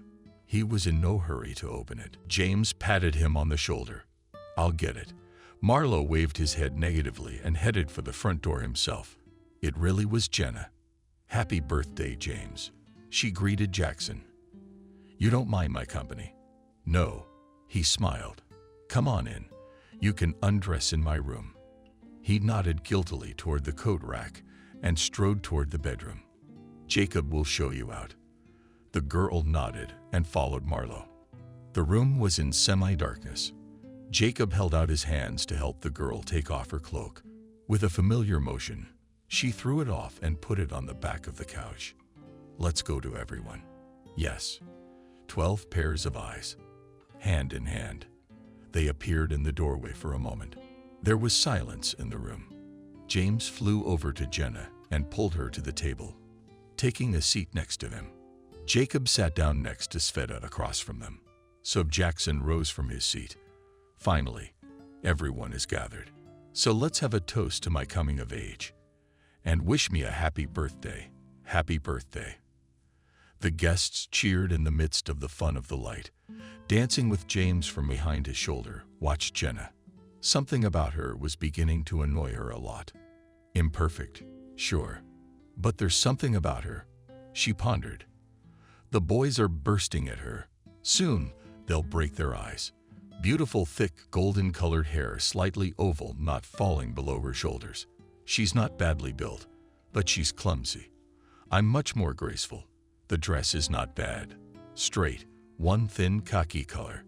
It's a good eye color. The chest and the cleavage is nice. What can I say? She has taste. Her legs are slender. but mine are longer and much prettier. Her eyes are either gray or gray-green almonds. You can see the shape. That's where she gets her rest. Mine are just huge lakes. Can you drown? Yes, but what's that look in her eyes? The caressing, thrilling look of sensuality. Skin as pale as milk. Lips very beautiful, medium-sized, straight nose. Sharp chin, self-taught. Still, she is very attractive. Svetlana pressed her lips together resentfully. Something my queen frowned. James kissed her ear and whispered, "You are the most beautiful. She's a long way from you." He nodded toward Jenna. Maxikova shuddered. She ran her slender fingers through James's thick hair, looked into his mesmerizing black eyes. "And you know all this about me." And she wrapped her arms around his neck and gratefully penetrated his lips. He responded to the girl, but he himself furtively still admired Jenna. What a thing Zamora was, and how had she blossomed. A sweet, luscious, young girl, but too right. What to do with her? Jacob couldn't help but admire the girl from childhood together. It wasn't until recently that he realized who she had become to him by her eyes. An open smile, an infectious laugh. Literally, everything about her seemed warm and familiar to him. He stood up and asked Smith to dance. But the tune suddenly ended. James quickly jumped to the music center, set a new track, and the music spilled into the room. That clever rascal, drowning out the human voices. Jacob put his arms around Jenna. Her closeness made him feel infinitely happy. She tossed mismatched hair over her face. Jacob said slightly audibly, "Your hair smells of the summer variety." "Really?" She looked embarrassed. "You don't like it?" "No." He gently touched her lush curls with his hand. "Do you like it?" "Very much." The girl laughed softly, and Jacob felt that she relaxed in his arms. The girl, swaying to the beat of the music, rolled in the palm of her hand a delicious pink apple. She looked at Jacob with Jenna and smiled contentedly. The feeling that had erupted between them pleased her. Sure, Jacob was a prominent guy, handsome with a charming smile and monarch eyes. He was an object of attention for the opposite sex, but James had been her loyal admirer for years. Yes, and his looks were demonic. She looked in his direction, tall, slender with perfect facial features. "He feels every movement of my soul." A smile plays across his face. He gets up from the table, walks over, touches my neck, gently runs his fingers through my hair. There is no peace next to James. Girls are crazy about him, and so am I. I'm in love with his searing black eyes and hair the color of a crow's wing. His humor, his plasticity. I'd tear anyone apart if she wants to take him away from me. Jenna. All right. That's it. I mean, you gotta admit it to yourself. Good girl. The girl, in an impulse, hugged James, pressed tightly against him. A small shiver shook her body. Abruptly, she took a big bite of apple. Droplets of juice appeared on her lips.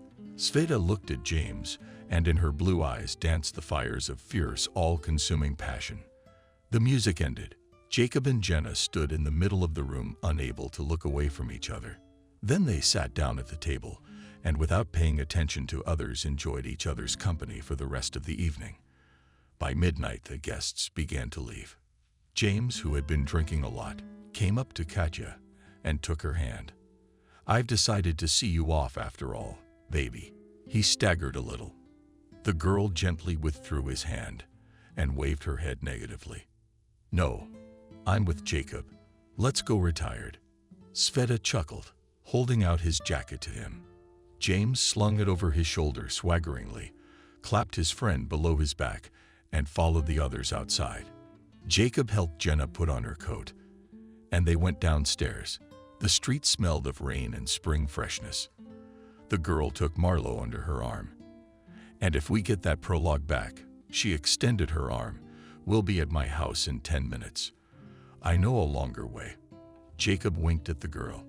"Normal heroes always take a detour," she laughed. All the way they chatted, and Jacob caught himself thinking that he was easy with this girl, carefree, simple, and heartfelt. And so the newfound happiness did not last long. For then Clara burst into his life, wrapped up in his vicious passion. She stole his father and his only love from him. Jenna, of course, hurriedly left the city, went to Moscow. There she entered the medical school. In general, he lost her. Along with happy memories, Jacob was covered with a dark past. That he spent with Clara about it, he now could not think without disgust.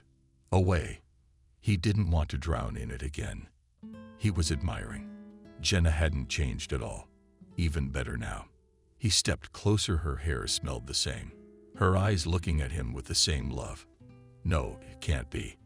Am I dreaming? I just came for 3 days. I haven't been away for almost 4 years. My mom was scolding me. How are you doing? Jenna pretended not to know about Jacob's problems. He acted like he didn't have a blackout. It's okay. Let's go for a walk. I live with my dad. And I have a daughter, and he has a granddaughter who's heard about this story. What a horror. Well done. You did the honorable thing. I guess we're responsible for those we tame. What's her name, Jenna? Oh, great. So we're namesakes. Yeah, Jacob smiled. You'll get to know her. Anyway, they walked hand in hand for a long time, like they used to. They reminisced a lot about childhood and youth, laughed a lot, especially long laughs about how he would walk her home, choosing the long way around to be near her longer. Jenna noticed that Jacob was limping, but still did not ask anything. He opened up on his own. He told how he had miraculously survived the accident, how he had been treated in the hospital for a long time, and then spent a year recovering. With pain in his voice, he told about how he had found the girl. And then suddenly he asked, "Are you married?" "No," laughed Jenna. "I have not met someone like you," and blushed. Jacob pretended not to notice the embarrassment of the girl and hiding, seized by his excitement, said goodbye at her house. "But it's okay for now. I'll see you around. I see your mom. She's watching out the window like she did when she was young. You're coming to meet your namesake." "Of course I will." "Yeah, my mom's a Sherlock Holmes in a skirt." While Jacob, despite being tired from the road and excited to meet her, Jenna stayed up all night. Thoughts swirled endlessly in her head. How come their paths had diverged back in high school? Why had he become indifferent? It was obvious even now that he needed her. She felt that Jacob truly loved her. How today his eyes shone with happiness. You can't hide that. Yes, he did. He'd gotten his memory back in one fell swoop. As soon as he saw her, that means something. And she, oh, how she wanted a confession. But it didn't happen. Something unknown to her had happened in the past, and today he was silent. For the next 2 days, the old friends were inseparable. Little Jenna joined their company. They took many walks in the forest belt, picked strawberries together, counted cuckoos and shrieks together, and laughed. They were good together, as they had been long ago, in their school days. Daughter Jacob in such an atmosphere felt at ease, as if in the company of peers. But it was. Jacob and Jenna immersed themselves in their happy childhood. Jenna's mother, when her daughter ran home for a snack, she just shook her head. And when she was about to walk her to the night train and heard that Jacob was going to do it, she took a little offense, but only a little, because she understood. They stood on the platform, hushed, watching the approaching train. Jenna's heart plummeted somewhere downward. She grabbed Jacob by the neck. "I've always loved you alone." Jacob kissed her back long and tenderly. "I know, kitten. I just realized everything too. Only now it's probably too late." Jenna didn't answer him. She got into the carriage all the way back to the capital. Only nothing went well for her there. And in a month she was rushing to Minsk again. When the train approached the station of her childhood, she saw a young man sitting on the very bench boldly labeled Jenna. Plus Jacob took a closer look, and Jacob jumped off the foot of the carriage, rushed to meet him. And he was already limping a little too, and rushed toward her. "Did you not leave here for a month?" The girl whispered in his ear. "Yes, I waited." He laughed and hugged Jenna tightly. "I felt today that you will come back, and I will not let you go anywhere now." Jacob hugged the girl even tighter. "Let's go, my love." Tears of joy spurted from Jenna's eyes. They flowed down her cheeks, and Jacob tried to stop them with his kisses, saying, "Come on, Jenna, we're together now. It's okay." And taking hands as in the good old days, and immediately went to his house, dazed with happiness. We didn't talk the whole way. And what to say when everything is clear? It was very good for the two of them.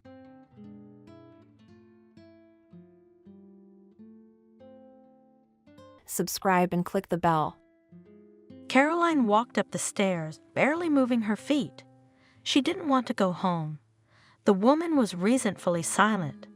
Her husband also silently followed her.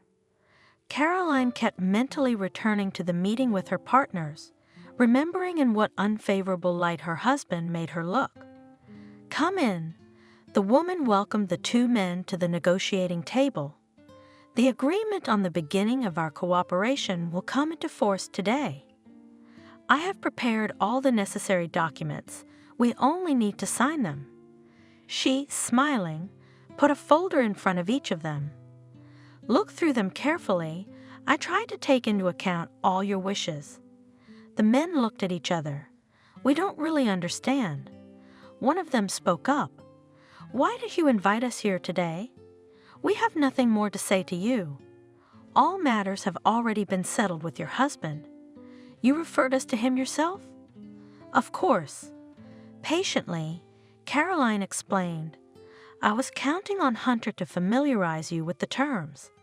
I think you found them very attractive.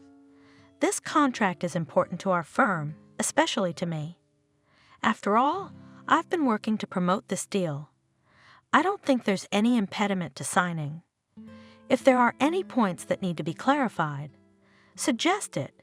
It's not too late to tweak things. Hunter." She turned to her husband, who had been sitting there all this time, saying nothing and pretending that the matter did not concern him.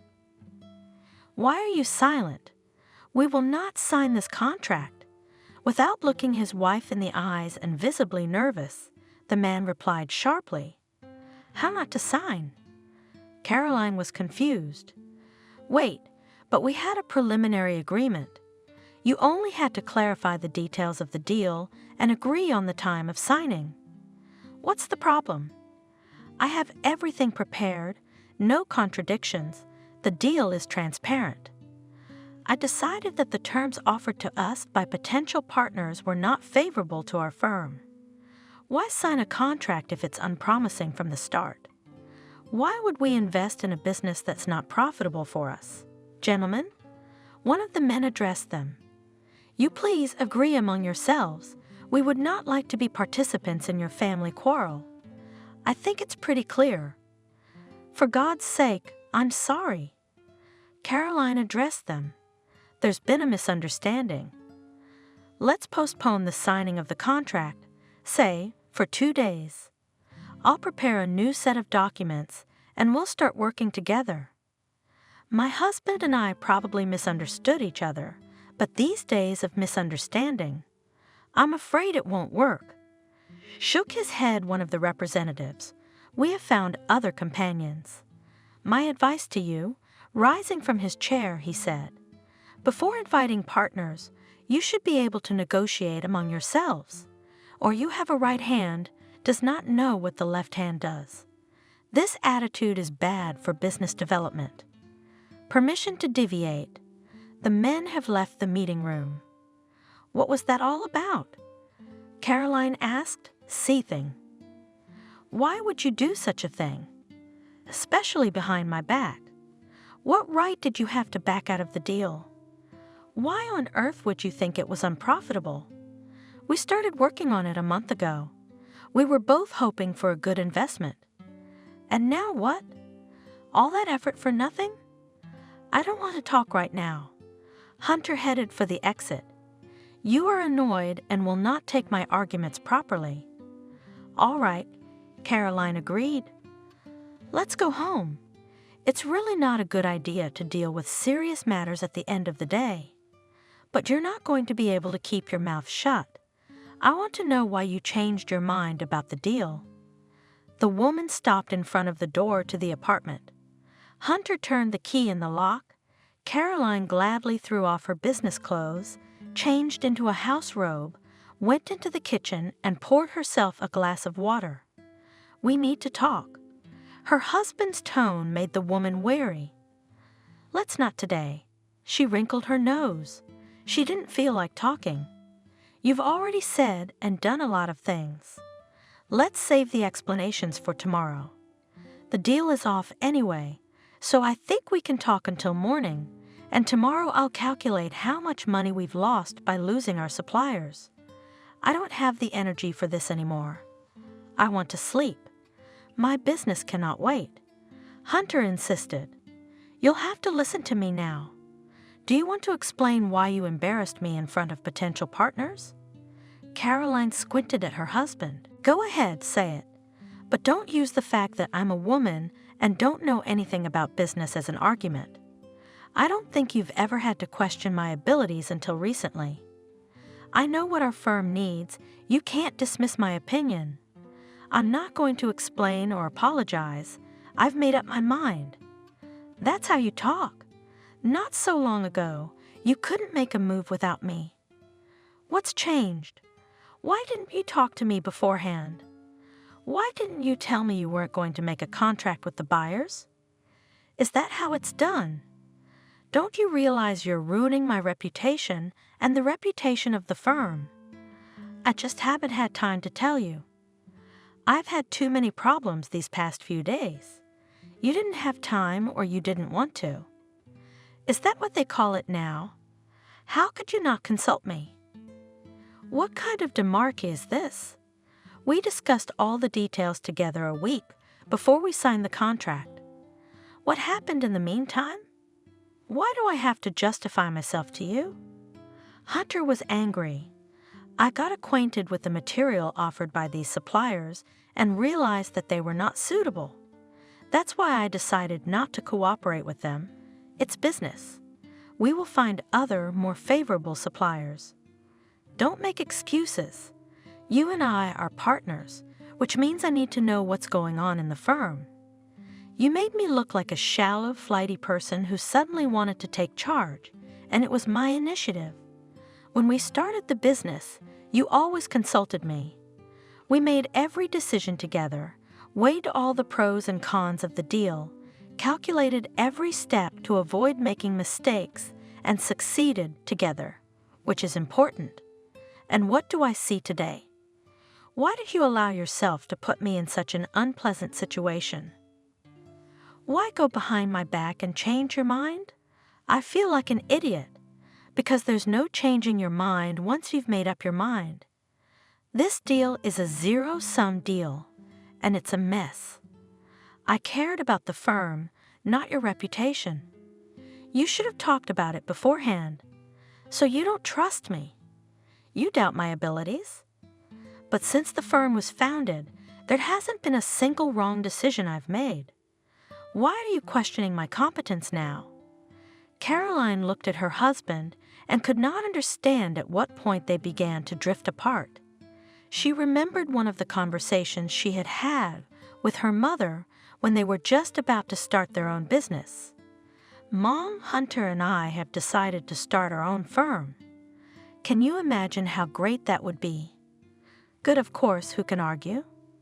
Mother said cautiously, "But who are you going to register it with?" "Hunter, of course. He's a man, but we'll invest the money equally. Remember, daughter." Her mother looked at her as if she were an unwise child. "You can't put your eggs in one basket. If anything happens between you, God forbid, the firm will go to your husband and you'll be left with nothing." "What's going to happen?" Caroline hugged her mother. "Mommy, Hunter, and I love each other, and we're not getting divorced. If that's what you're implying." "Who knows, who knows?" Mother answered evasively. "Life? Oh, how unpredictable. Well, if you're so worried about me, we can become full partners. That's better, but I think you should have your own business, opened only with your money. A married couple's business together can sometimes lead to strife. Men think we women are incapable of making good decisions. If they had their way, they would not allow us to work at all, but limit our power to the kitchen, the house. My Hunter is not like that. Caroline assured her. They're all the same. Heavy, sighed the mother. Mommy, you're wrong about my husband.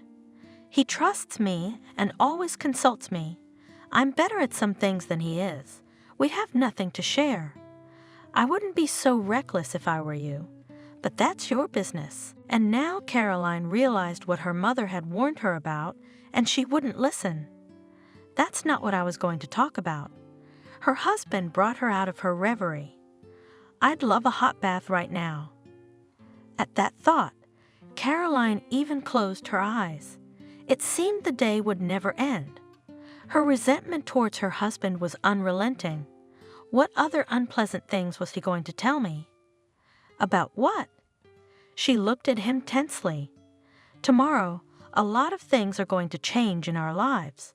What changes? Don't speak in riddles. I want to warn you in advance so that the news doesn't come as a sudden blow to you.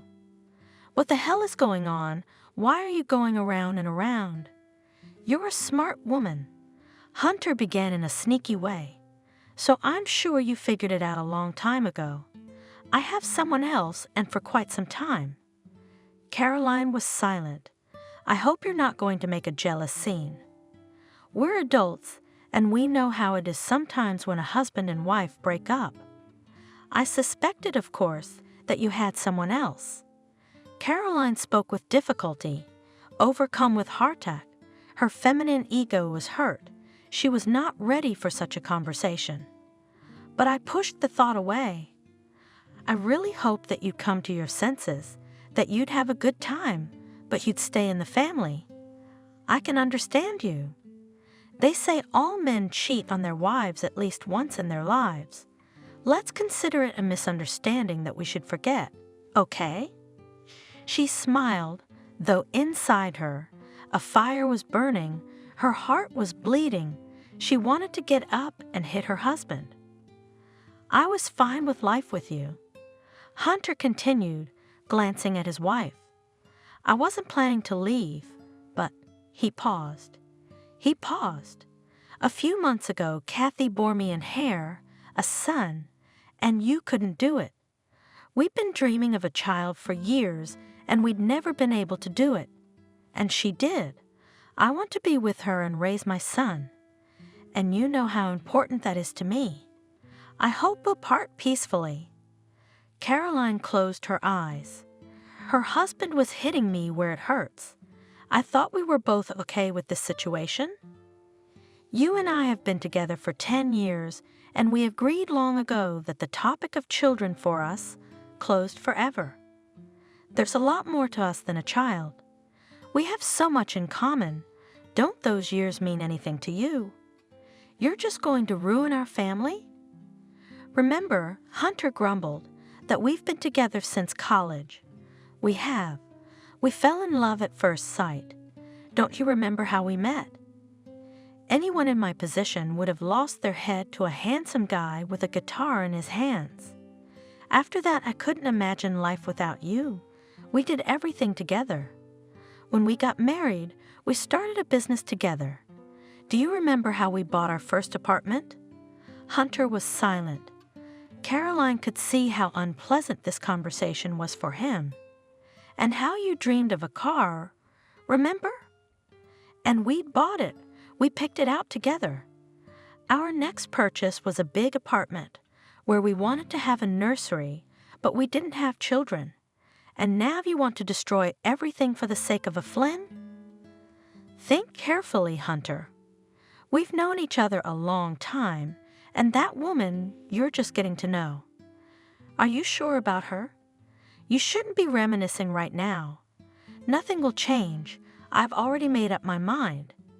What kind of man am I if I don't have an heir? If I can't proudly say that the family business will go to my son? I need that child. He hesitated. And his mother. Our feelings for you have long since faded, and I want something new. That's what I understand. Caroline said slowly, "I can't change your mind, can I? Do you want to go to that woman?" "Well, that's your right." "No." Hunter paced nervously in the kitchen. "I want you to go." "Go where?" "I don't understand." His wife looked at him puzzled. "What don't you understand?" He asked angrily. "I have a son and hair. We need this apartment. Where will I bring a new family in rented accommodation? How do you envision it?" "No, tomorrow Kathy and my son are moving here, into my apartment." "Wait a minute." Caroline's head is spinning at her husband's insolence. "It's not just your apartment, it's ours. We bought it together in equal shares. If you want to live with your mistress, be my guest, I won't keep you. You want a divorce?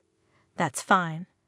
I won't beg you to come back, but everything has to be fair. We have a lot of property that we acquired during our marriage. Legally, I own half of it. I'm not going to give it to your new woman. I'm not a charity. In principle, I'm willing to give you the apartment, but then pay me half of what it's worth. And of course, tomorrow, no more Kathy, much less your child, will be here. Not until I find a new place to live. Besides, I need time to pack. By the way, how are we going to divide the firm?" "Caroline?" Hunter looked hard at his wife. "You still don't get it, do you?" "I'm not going to share anything with you. The firm is in my name." "Wrong. The business is shared. Any court would make you pay me half of what you sold it for. And you can't rob me. If you don't want to split it amicably, we'll sue." The apartment, unfortunately, without paying attention to her, continued the husband. "It's registered to both of us, but I'm sure I can take it away. You don't need anything. You're single. You have money. What am I supposed to do? Start all over again? My new family can't wait. The money to support them is needed here and now. So I'm sorry, honey. I'm gonna have to give in. You can't do this to me. I'll fight for my share of the estate. For God's sake." Her husband laughed nervously. "Only you won't succeed. Get over it. I don't want you in this house or in my life anymore. You're fired on all counts. I've written you off as old age, as waste material." He laughed again. "And Kathy tomorrow." He suddenly got serious. "She'll move in here as mistress, and you can't stop her from doing it. No one's going to kick a mother and child out of the door, and I won't let them." "All right, I'll leave, but I'll get my stuff later when I get an apartment." Caroline saw that it was useless to argue with her husband. He is stronger and probably prepared for the conversation in advance, all calculated and thought out. So she decided to agree with him in everything, just to avoid making him angry. "I can't do it now. You realize I need time. You have all night. Relax, Hunter. If you don't pick up your stuff tomorrow, I'll just throw it out to make room for Kathy and change the locks on the apartments so you can't come in unimpeded. That's all. Good night, darling. By the way, I've already filed for divorce." With these words, the man left the kitchen. Caroline looked after her husband in shock. Is this really the Hunter I loved? She thought, tears welling up in her eyes. No, this is a complete stranger. It turns out I didn't know my husband at all. What am I going to do? She was aimlessly writing patterns on the table with a teaspoon. I'm certainly not going to leave you pantsless. I'm going to legally take what's mine. Good. The woman put the documents in a folder. Anything else I wanted to bring? She closed the safe, looked around. These antiques I bought for myself. I don't think Hunter's new girlfriend will appreciate them.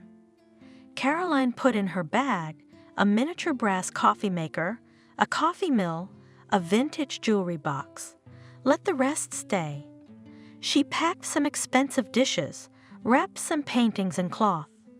What am I supposed to do with all this? The woman looked thoughtfully at the things she had packed. Perhaps it would be better to take it to the car, she reasoned. I don't know if Hunter will like my choice. She grinned sadly. Hopefully, reason will prevail and we won't have to share forks, spoons, and chairs. Trying not to attract the attention of the neighbors, I carried the packed things into the car. Now it was just a matter of packing my personal belongings. Gloating at the clock, the woman opened the bedroom door and turned on the light. "What are you doing?" shrieked the disgruntled husband, waking up. Sat up in bed, wiped his eyes, glanced at the clock. "Are you crazy? The time is 3 o'clock in the morning. Why did you turn on the light? What do you want here?" "I have to work tomorrow." "Everyone has to work tomorrow, and I'm doing your bidding, darling." Caroline replied nonchalantly. She spread 2 large suitcases on the floor and opened the closet doors. "You told me you'd throw my things away if I didn't pack them by morning. I can't lose my favorite dresses and suits. I'm sorry, you didn't give me any other time." "Couldn't you have waited until morning?" Hunter said irritably, tucking himself back under the blanket.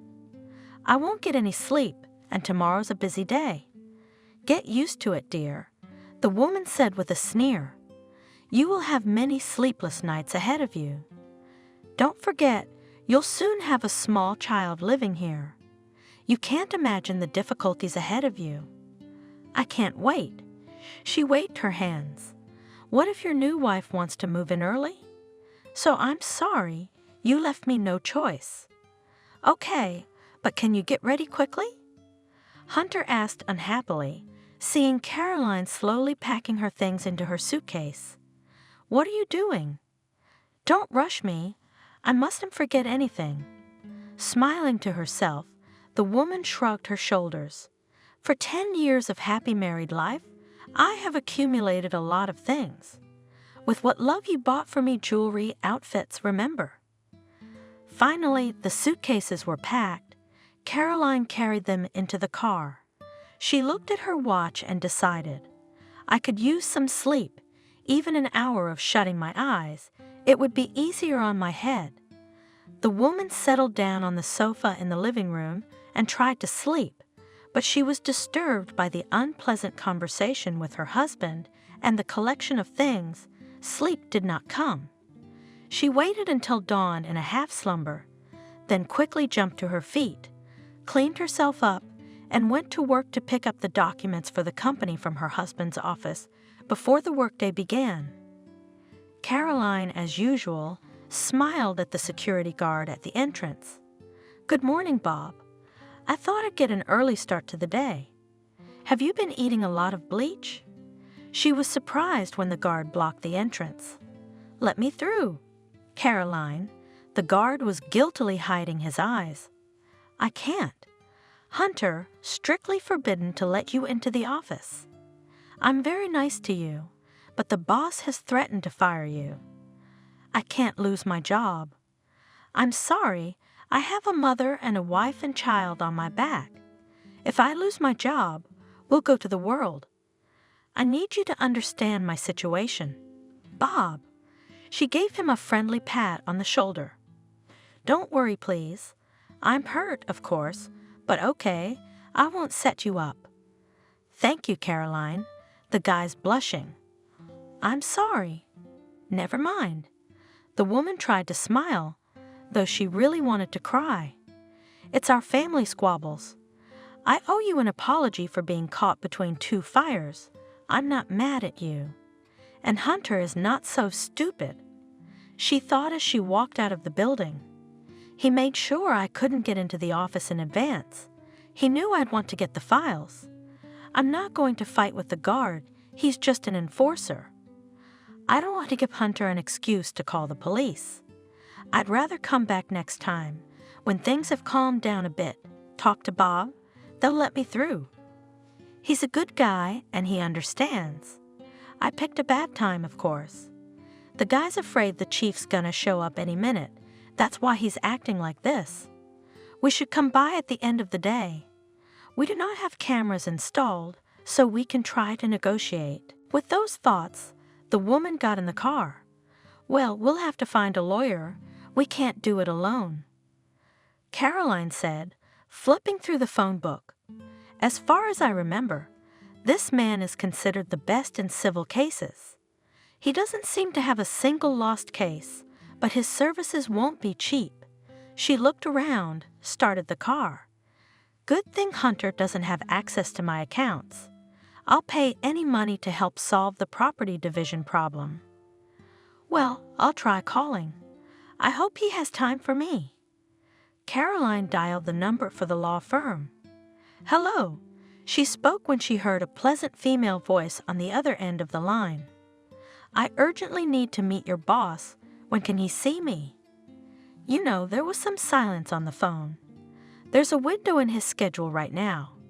Can you come over right now? Great, the woman rejoiced. I'm on my way. You're very lucky, the secretary said as Caroline entered the reception area. Samuel has a canceled appointment and will see you personally. She stood up quickly and opened the door. Samuel, the girl announced, you have a visitor. Hello, come in. A handsome middle-aged man, his dark hair neatly trimmed, barely raised his head and deep into his papers again. Dressed neatly, clean-shaven and smelling of expensive perfume, he immediately made a favorable impression on Caroline. Excuse me, I'll be ready to hear from you in a minute. I have a lot of things to do in production. Caroline sat down on a comfortable chair, put her purse on the neighboring one, folded her hands on a good dark wood table, and looked around. There was order in the office, nothing superfluous folders, books, stationery on the desk. Everything was in harmony with the environment and incredibly appropriate to the owner of the office. Am I listening to you? Finally, the lawyer said, raising his brown eyes to her. The case will seem trivial at first glance. Caroline began, slightly worried, but I found myself in a very unpleasant situation. It was inexpressibly embarrassing to admit to such a handsome young man that her husband had left her, but she gathered her strength and spoke. My husband and I have been together for 10 years. We started from scratch together.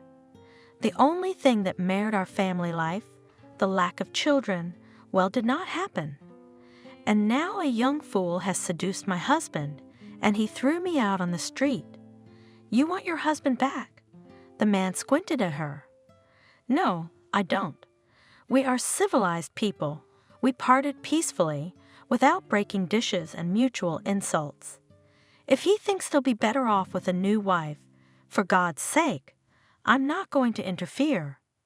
It is noble, though unexpected to hear such a statement from the mouth of a woman. The lawyer hummed respectfully. I see, you decided to take revenge on him, to punish him, to leave him with nothing? I don't need to get my husband back. I don't need to rip him off. I just want what's legally mine. We acquired all of our property after we were married. So 1/2 is mine, right? Here are the documents. You can read them. She put a folder on the table in front of him. I don't need anything extra, just what goes to me in the divorce. By the way, my husband filed for divorce without me. Samuel was silent for a long time, looking at the woman curiously. Caroline couldn't take it anymore. What? She asked, feeling uncomfortable under his gaze. Is something wrong? Why don't you say anything? Are you taking my case? I'm sorry. Samuel grinned and began to study the documents. After a while, he stared at her again.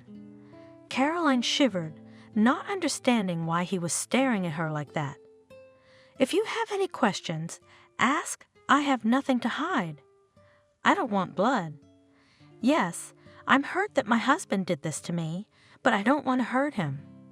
He's probably right. Our relationship is over. We lived together out of inertia, the habit of being close to each other. If you know what I'm talking about, he was probably the first to realize the pointlessness of our relationship. I'm even grateful to him in a way. It's just, she hesitated. The breakup came out of the blue. To be honest, Samuel said slowly, continuing to stare at her. I was expecting to see another trophy wife, eager to steal from an unfaithful husband, young, beautiful, and completely stupid, and here, I'm a little puzzled. You're different. I don't know what you mean. The woman frowned. And stopped looking at me. Are you taking my case? If you're interested in details, ask. I'll answer any questions you have. I don't have any questions for you. Everything is clear. Rather, there are questions for your husband, except that he is a fool to let such a woman go. Caroline blushed and looked away. I can't understand at all what he's counting on. The apartment was bought during the marriage. It's jointly owned. I've looked through the documents. Everything is clean. The firm is also very clear. We have to split it up. I don't know what he's counting on. Excuse me, Caroline, can I ask you a personal question? Of course, she nodded. And the money, how do you plan to divide your capital? You haven't said anything about it. We've never shared a budget, so I have my money. The car is in my name too. I don't have a claim on the Hunter. I'm interested in the apartment, the firm, and the summer house. I'll be honest, your cases are easy to win. I will be pleased if you decide to work with me, but with such a case we'll cope with any lawyer, including the one who charges for his services much less than me. You've already asked about my rates, haven't you? Maybe you should go to another law firm. I don't discount my clients, not even pretty ones like you. You see, Samuel, my husband is no fool. Ignoring his compliment, Caroline spoke. This morning I tried to get into the office, but they wouldn't let me in. He strictly forbade the guards to even speak to me, threatening to fire me. I could have demanded permission to go in, but I didn't want to put the guard in an awkward position, and Hunter's just waiting for an excuse to take me down. I'm sure he has some kind of plan. I'm afraid he's going to forge documents related to the firm. I suspect he's already slipped me some papers, and I may have signed them without looking. Don't you check the papers you sign? I've never had any reason not to trust him. We've been working together a long time. We have a family and a business in common, and we both have a vested interest in its success. The woman fell silent, trying to cope with the tears that came to her throat.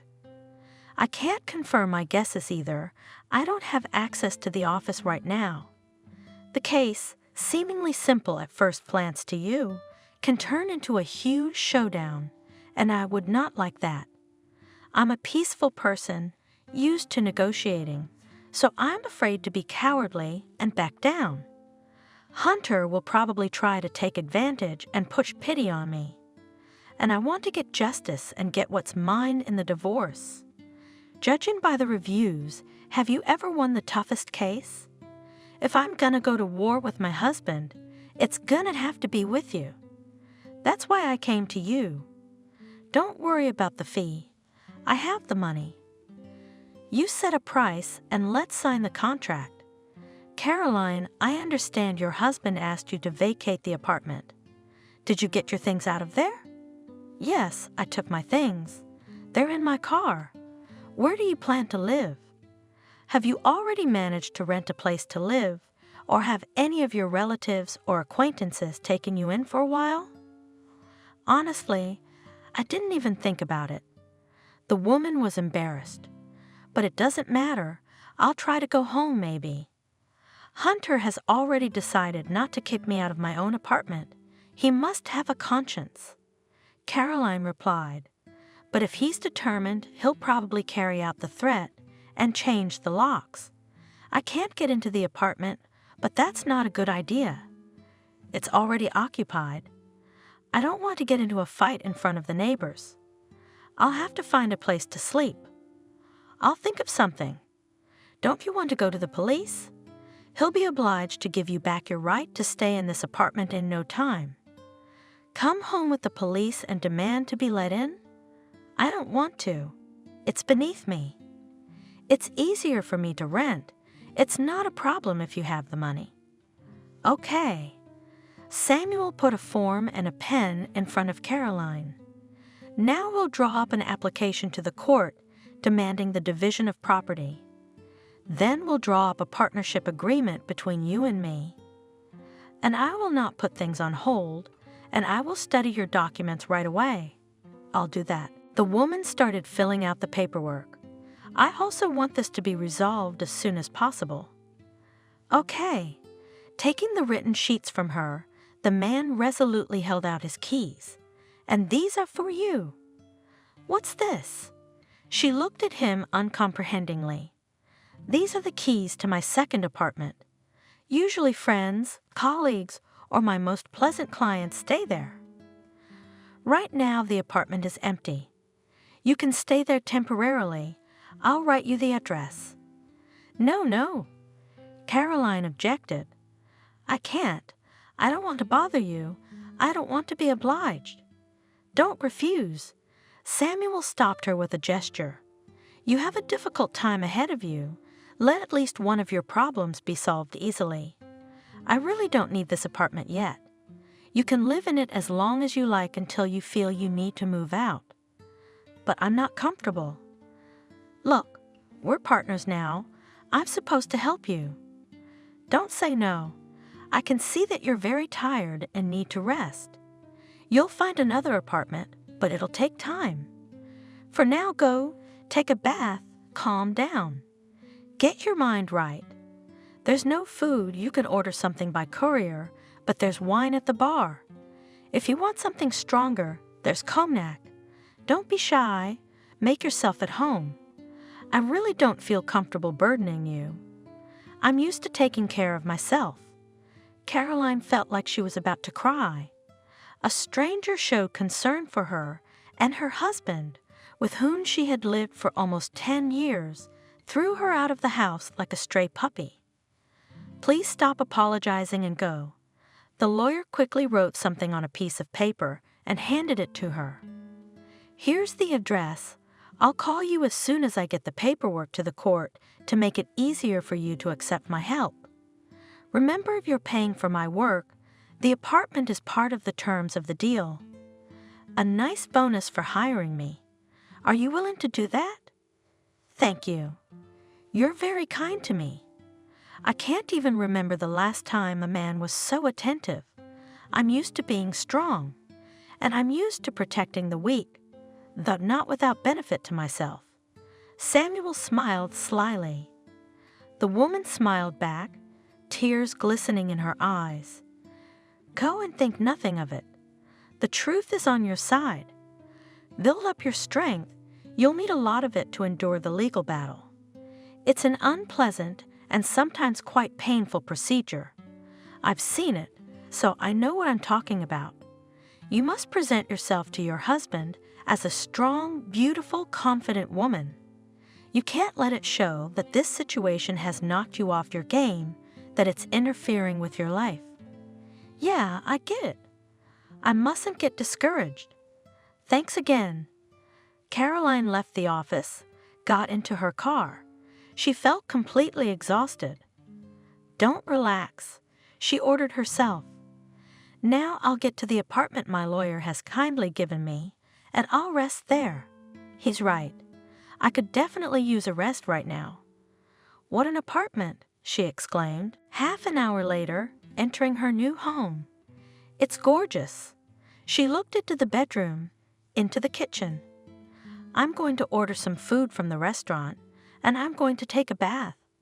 I want to rinse off all my troubles as soon as possible. She made the phone call, hummed contentedly when she heard that the order would be fulfilled within half an hour, and headed for the bathroom. She was almost dozing off, relaxing in the hot water, when the doorbell rang. Oops. She quickly jumped up, hastily wiped herself down, wrapped her hair in a towel, threw on a robe, and opened the door. A young man in a uniform smiled at her. Your order. Thank you. Taking the packages, Caroline replied. After seeing the young man off, She went into the kitchen. It turned out that I was hungry. She was surprised to find herself eating a salad. The meat is so tender. I have to stop. Caroline got up from the table and went into the bedroom. "This is what I've been missing," she said with pleasure, stretching out from under the blanket. The woman had no sooner closed her eyes than fatigue and worry took their toll, and she fell into a dream. Caroline did not know how many hours she had slept, but when she opened her eyes, she realized that it was already evening. It was dusk outside the window. It felt so good. She stretched and said she would lie here without any problems and worries. "Oh, it's evening. I slept through everything. Enough lying around." She jumped to her feet. "I should go home, see what's going on. Maybe I shouldn't have done all this. Maybe Hunter's not thinking about getting rid of me. I mean, it's a little crazy in his head. I mean, who knows? I won't judge him if he wants to apologize. We have too much in common." She cleaned herself up, got into the car, and drove home. She stopped at the entrance, looked up, noticed the light in the windows. She went up to the landing, tried to insert the key into the keyhole as usual, but it didn't work. It had changed after all. There was an unpleasant scratching at her soul. Caroline gathered her courage and rang the bell. She stood listening. Strange, the light was on, so someone must be home. There was silence at the door. She knocked gently at first, then insistently. No one answered. Then Caroline began to ring again. Finally, the door opened. A young woman appeared on the threshold. Her blonde hair was loose, her lipstick was brightly colored, and long, unnaturally fluffy eyelashes framed her brown eyes. The makeup disfigured her delicate face rather than adding beauty. A silk robe barely covered her slender legs. "What do you want?" Despite her fragile appearance, the stranger's voice was rough, displeased. "She smokes, too." Caroline's mind flashed. "Didn't anyone ever tell you that if people don't answer the door, they don't want to see anyone? And you calling and waking up my kid, who are you?" "Hello. I want to see Hunter. Send him in." Trying to remain calm, Caroline asked politely. "Aha, a stranger's guess. You're Hunter's ex. He's not here, and I don't know when he will be." Kathy tried to close the door. "I don't think he'll want to talk to you anyway. I think you've got it all figured out. Then I'll wait for him. I need to talk to him. You can't stop me." Caroline held the door. "Let me into the apartment. In case you didn't know, half of it is mine. I have every right to be in it. You have no business being here." Kathy pulled on the door again. "Hunter said you're not getting anything out of this apartment. Now, this is my house. I decide who I let in here." "Okay, I'm sorry. I overreacted." Caroline tried to smooth things over. "Tell me when he's coming back and I'll leave." "I don't know when Hunter's coming back. You're not going to stay here all night, are you? Go away or you'll really wake up your son. If you don't leave me alone, I'll tell Hunter and he'll deal with you. Don't think you're going to get my sympathy. I know my rights. You're the one who's screaming like a victim right now." Caroline said calmly, "So you don't have to put your head on straight. It won't be long before all the neighbors will come to see us fighting. You don't want the neighbors to know we're fighting, do you?" "I don't care about the neighbors. Get out. I don't have time to talk to you. My husband will be home from work. I have to get ready. He's so insatiable in bed." Kathy laughed. "How would you know, though? The passion between you two is long gone. Hunter complained that you didn't satisfy him at all. Let's not discuss our bedtime affairs, shall we?" Caroline blushed. "I'll go. Just help me satisfy my feminine curiosity." She looked questioningly at her rival. Don't worry, I'm not going to interfere with your happiness. Just answer one question. Okay, ask. The hell with you. Anyway, after all, do not get off. How old is your son? 8 months old. Kathy answered, What's your business? She looked suspiciously at the uninvited guest. Are you up to something? It's not going to work, okay? Hunter stays with me. Forget about him. How can you compete with me? I'm young and beautiful, and you're already used up. Sure, I get it. Calm down. I'm not going to interfere with my ex-husband's new marital happiness. If you'll excuse me, I have one more question. Why are you two getting married now? Not right after your son was born, but only 8 months later? What were you waiting for? Don't you get it? I love Hunter, so I didn't want to pressure him. He couldn't make up his mind to talk to you. Do you have any idea what it's cost me to wait? But why rush things? I'm not a beast. I gave him time to gather his strength. I knew he wouldn't go anywhere. He'd marry me sooner or later. Look at yourself from the outside, and you'll understand why Hunter chose me. Admit it, you decided to push him a little bit, blackmail him, scare him that you'd leave him, didn't you? Cut him off from your son, am I right? That's your style. So what? Yeah, I gave you an ultimatum. I move out of your apartment by the end of the week, or I move back in with my mom.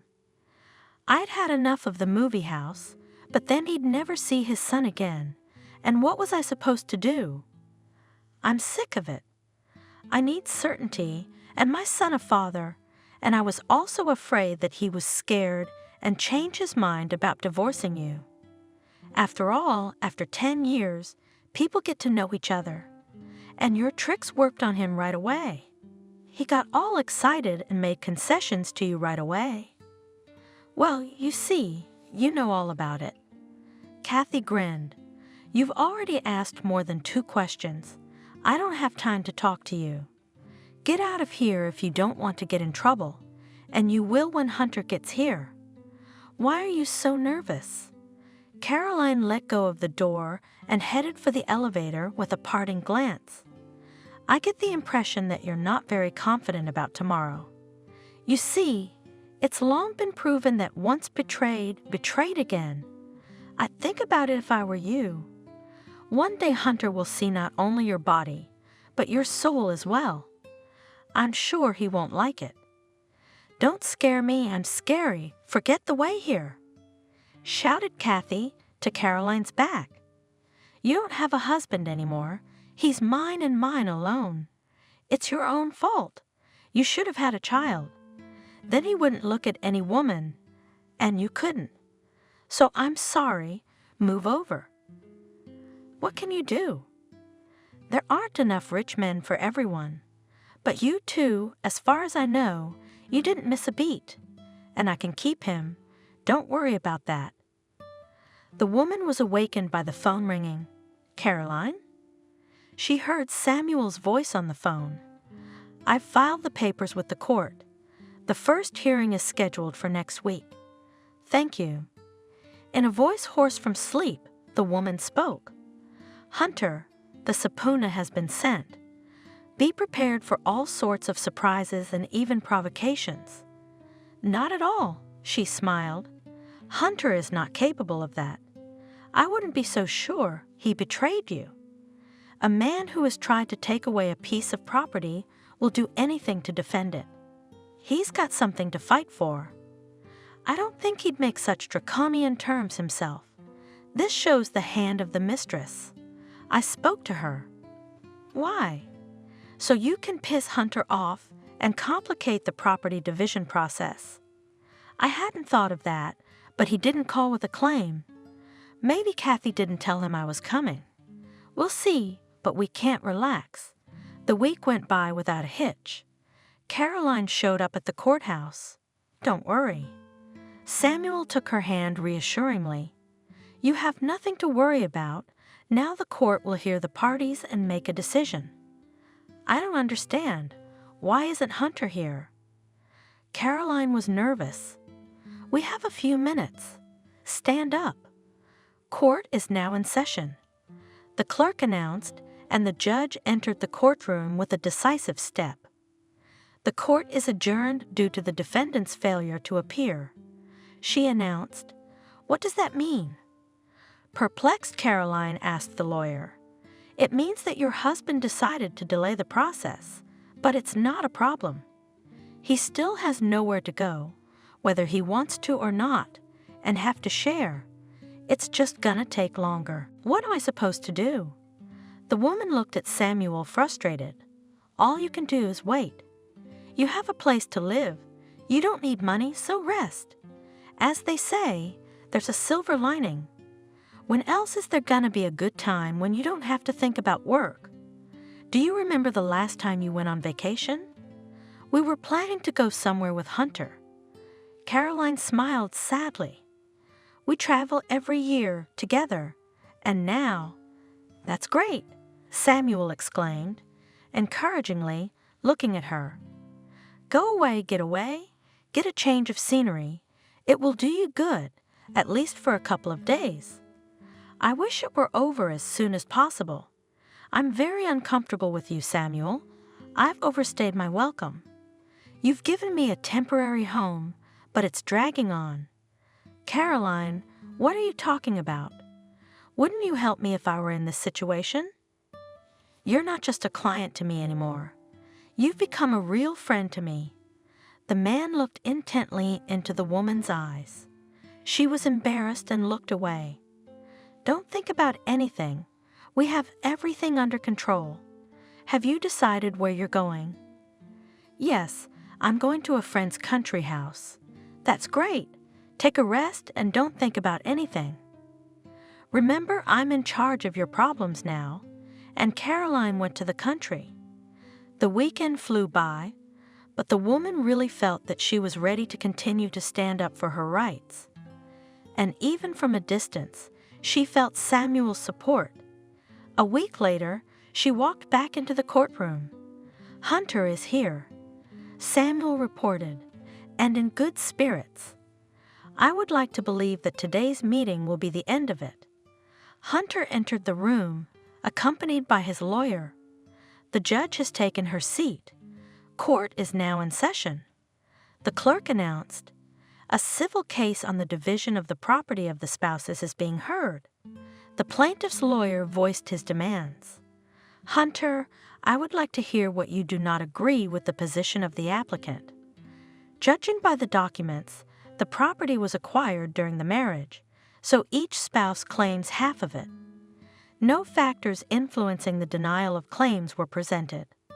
The documents are duly executed. I do not understand why there are difficulties."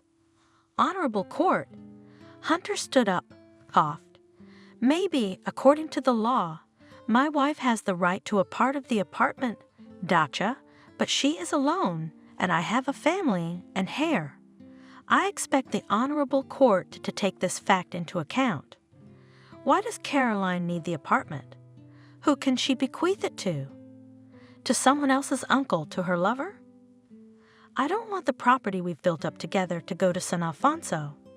I admit that Caroline will have a man who will not mind to lay his hands on her inheritance, and I will be able to properly manage, including her part of the property, so that she does not become a hostage of some scoundrel. Hunter, the court is not interested in your family problems. We are bound by the law, and the law requires you to either give Caroline the property or pay monetary compensation. You don't want to understand me." Hunter argued, "Why should I give anything to my ex-wife? She has enough money to buy whatever apartment she wants. It's not my fault she couldn't bear me a child. Can you imagine how a man feels when he's disinherited?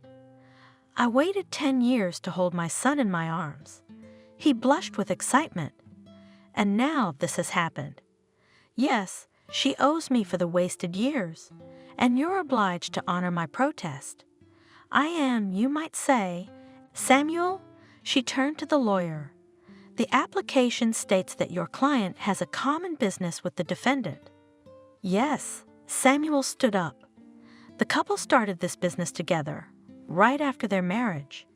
The defendant, as soon as he filed for divorce, cut off his ex-wife's access to the office. My client lost her part of the business, thus her source of income. I demand an explanation from the defendant. If I may, Honorable Judge, Counselor Hunter, I'll make things a little clearer. My colleague apparently, he nodded his head in the direction of Samuel, does not have reliable information. Caroline gave her share to Hunter. Here, Honorable Court, he placed the documents in front of the judge. It says here that Sebastian Clark is currently the co-owner, and Caroline has nothing to do with the firm. Since she is already my client's ex-wife, she is not allowed to enter the office. The defendant has every right, at her discretion, to impose bans on the office as it is private property. But it can't be. Caroline jumped up from her seat. I didn't sign any papers. Hunter? She turned to her husband in confusion. Did you forge my signature? No way, dear. Hunter replied gloatingly. I would never go for it. And why would I? You yourself signed to give up your share of the business, and I, as a manager, appointed Sebastian as a co-owner instead of you. Any graphology test will confirm the authenticity of the documents. I'm sorry if you forgot that you resigned. That's not my problem. You're such a scoundrel, the woman exclaimed in her heart. You tricked me into signing the papers. I couldn't sign them of my own free will. You're lying. Did you hear that, Madam Justice? Hunter's voice was hysterical. She insulted me. I request that this be entered into the record. I demand that she be fined. She insulted me in front of witnesses. Now do you understand why I left her? She's been known to blame me for all her problems before. Sit down. The judge yelled at him and forced him down on the chair with a look.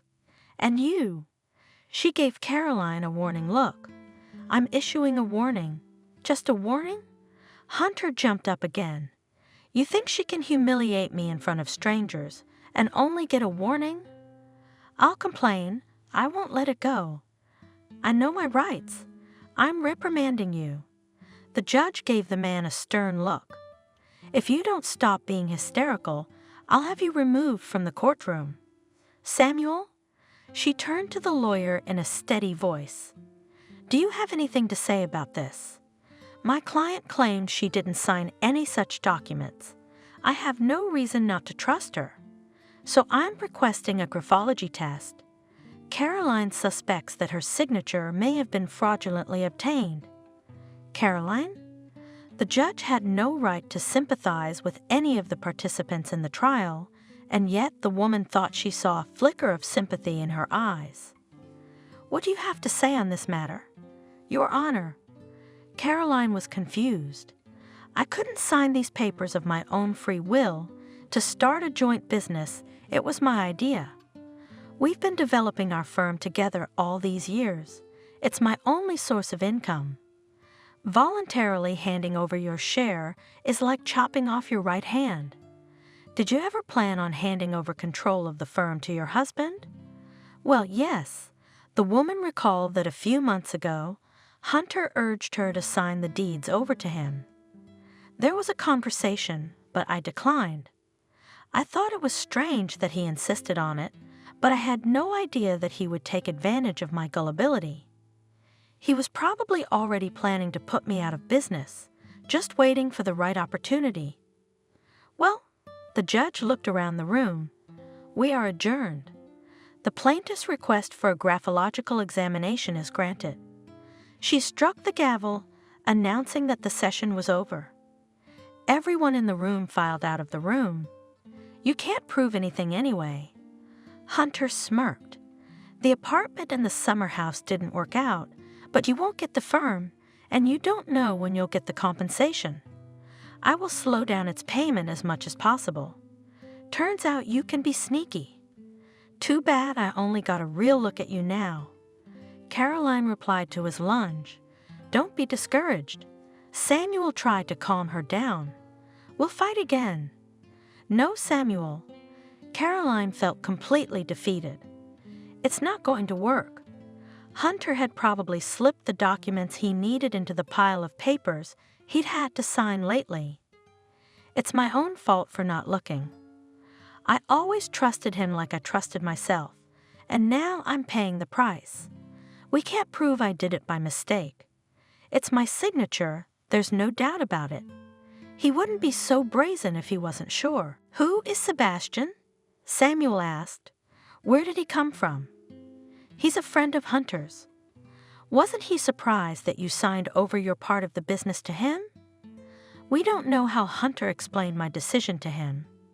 Caroline noted. He probably doesn't even know that he's unwittingly become an accomplice in our fight. Today I saw another Hunter, and this one is capable of any meanness. They went to their cars.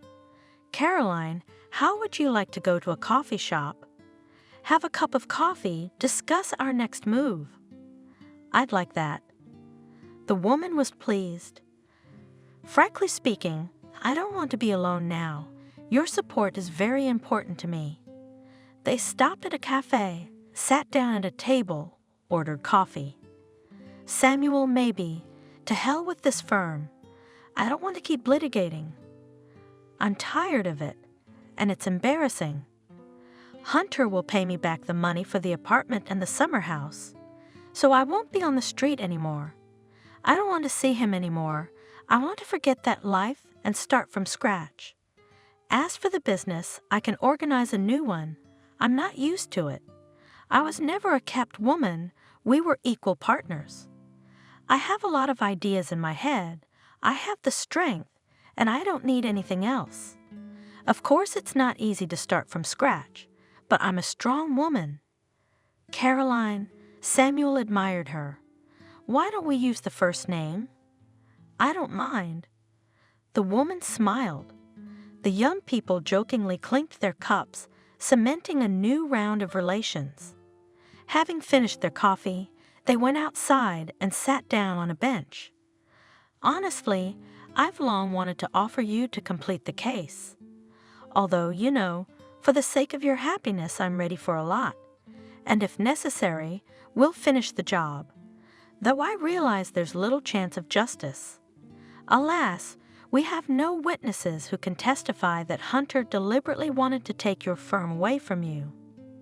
I don't think he discussed his plans with anyone, unless it was his mistress, and she wouldn't give him up. Why chop down the tree you're sitting on? But I'm not gonna give up. Your husband has overstepped his bounds. You see, some circumstances have come up.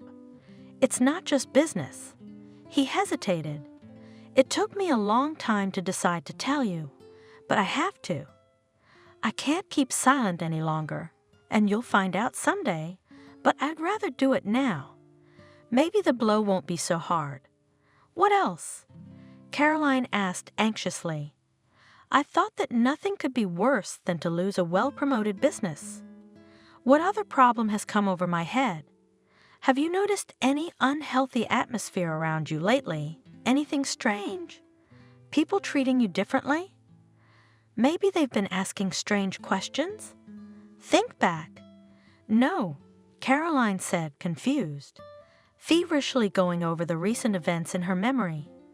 Well, yes, she remembered. For some reason, my friends started avoiding me as if I were a leper or had borrowed money from them and didn't want to pay it back. Money's off the table, so that leaves lepers. You know something about that? Your husband, he was silent for a moment, trying to find the right words. He's spreading vicious rumors about you. About me? The woman marveled. But there is nothing in my life for which I should blush. Oh, you underestimate your ex-husband. And what are these rumors? Samuel frowned, not sure where to begin. Samuel, don't be stalling. I'll find out anyway. Not today, but tomorrow. Why did my friends start avoiding me? I've been wondering that myself. I somehow tried not to pay attention to their strange behavior especially since I didn't care about it at all. Hunter tells every corner the story that you cheated on him at the beginning of your life together. I cheated? Is he sick? No, no one would believe that. He had no reason to question my fidelity. As you can see, there are those who believe it, but that's not all.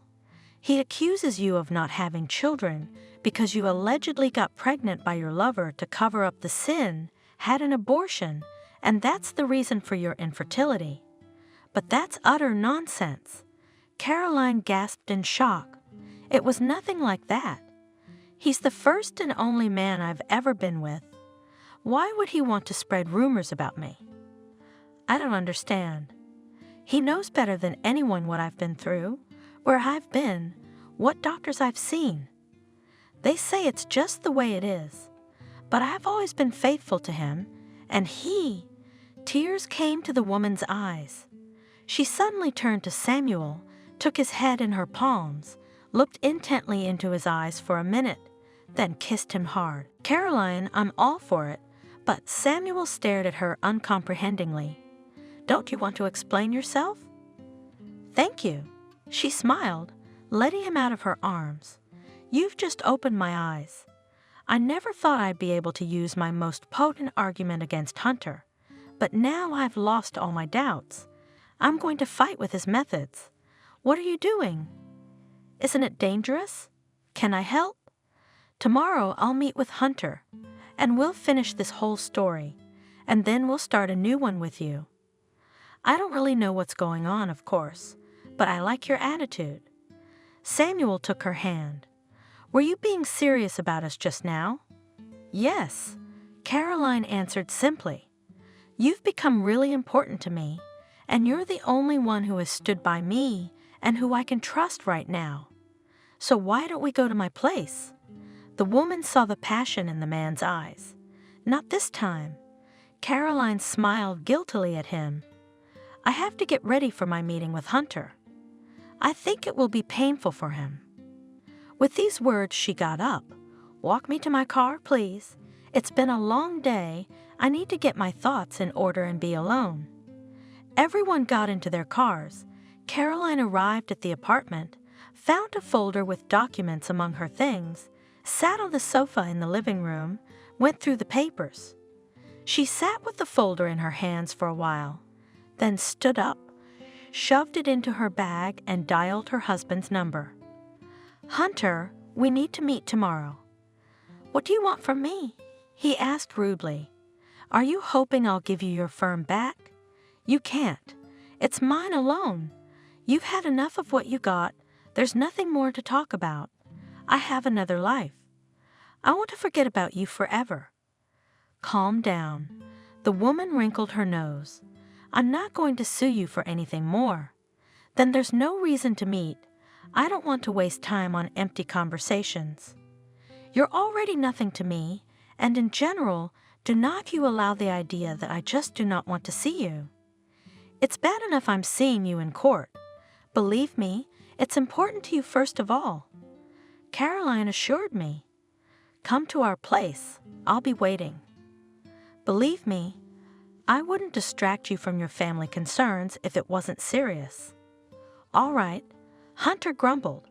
We'll see what you're going to take me away from my work, but I know you like the back of my hand, and you're not going to win me over. I'm not gonna convince you of anything, just talk to you. I repeat, it's in your best interest. I won't keep you long, don't worry. She hung up and went into the bathroom.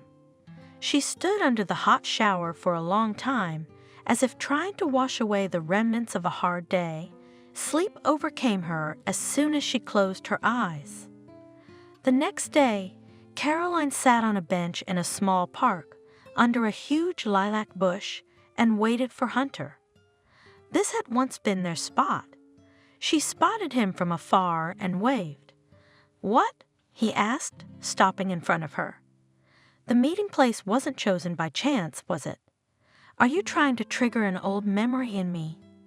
Don't try, it won't work. No. Caroline shook her head. You think too much of yourself. It's just that there aren't too many people here, so we can talk in peace. You're not trying hard enough. You're my unfortunate past, only now I'm truly happy. I have the woman I love and the son I've dreamed of all these years. Understand, you have no chance to negotiate with me. For the sake of my child's future, I am capable of many things, even forgery, but you will not be able to prove anything. It's a shame you're acting like a narcissistic egomaniac. Greed and spite have shot your eyes. You've completely forgotten that I have nothing to do with the woman you painted in my guise. But I have not come to appeal to your conscience. Your family life has put it too firmly to sleep. But it matters not. I came to give it to you. She held out a folder of papers. Here. What's this? He asked suspiciously. Remember, about 5 years ago, we were at the clinic for a checkup. About your infertility. Yes, we took the tests together. The woman put the folder on the bench next to her. That's the way it's done, to find out who's having problems.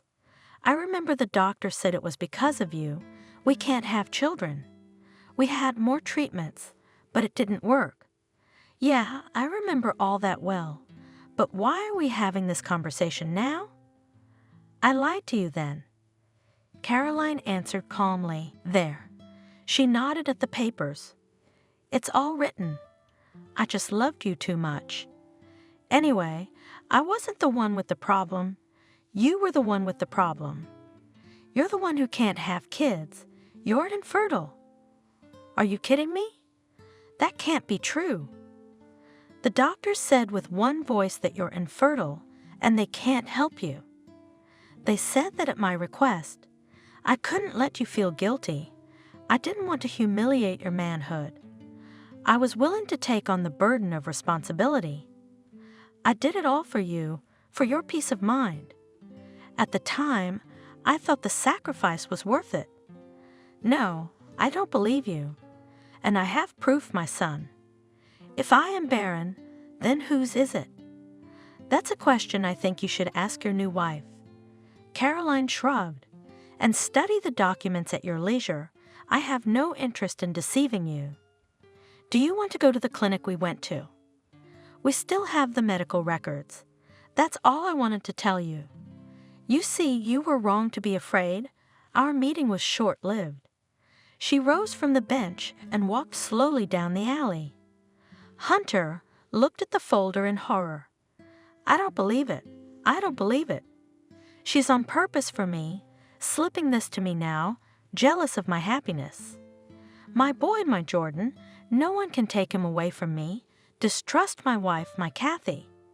He took the folder with shaking hands, sat down on the bench, and opened it.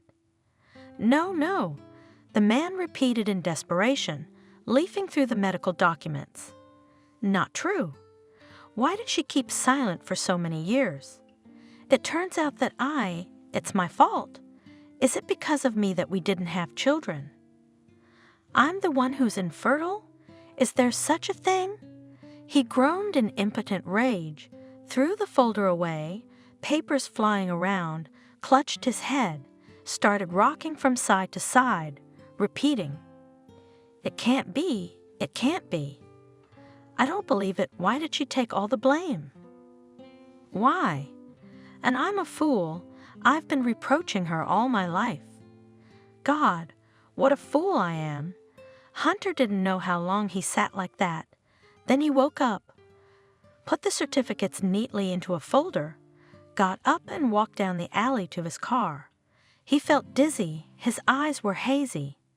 The man got into the car, started it, and drove off. He drove the car, circling aimlessly around the city. Finally, his eyes fell on the sign bar, turned off the engine, and entered the hall. Vodka 200. He tossed the bartender a drink and sat down on a stool. Can I help you? The young man put the glass in front of him, looking sympathetically at the man. No. Hunter waved his head negatively, draining the contents of the glass. No one can help me. Do you understand? He stared at the bartender with cloudy eyes. I just found out I can't have children. I understand. What do you understand? The man lunged at him. I'm not a man. It's a judgment. Life is over for me. Pour some more. He moved an empty glass to the young man. You think I'm the only one. The main thing is to have a loving wife and children. They can be adopted. How many of them are brought up in orphanages?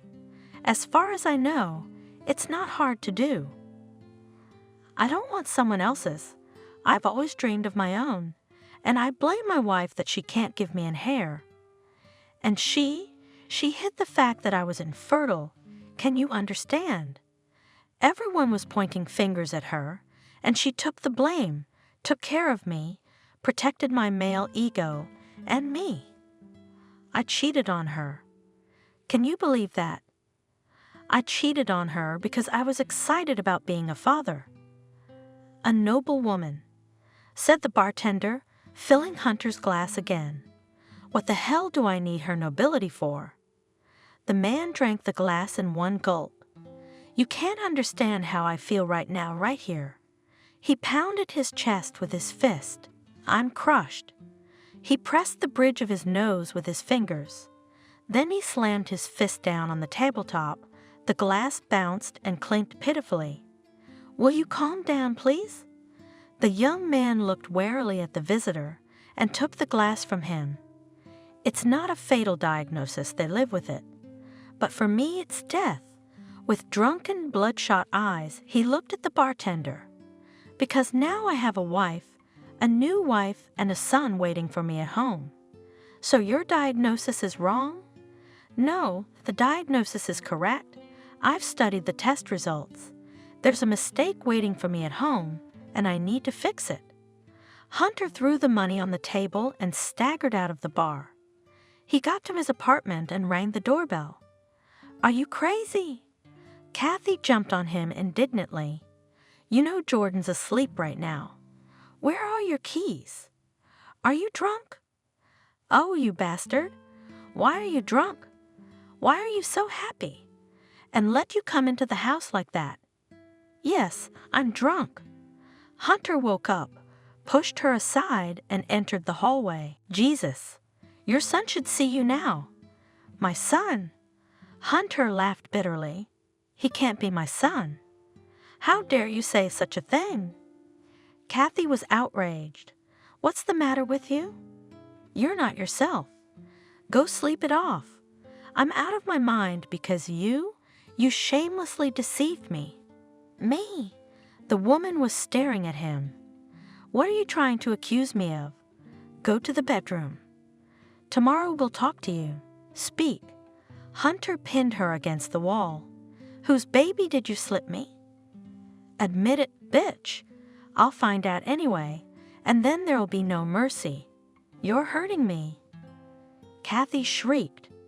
What kind of insulting innuendo is that? How can you suspect me of anything? He's your son. You know how much I love you, don't you? I don't want anyone but you. I don't believe you. Hunter went into the living room without undressing. Why are you mad at me? The woman cried. What have I done wrong? If I've done something wrong, tell me.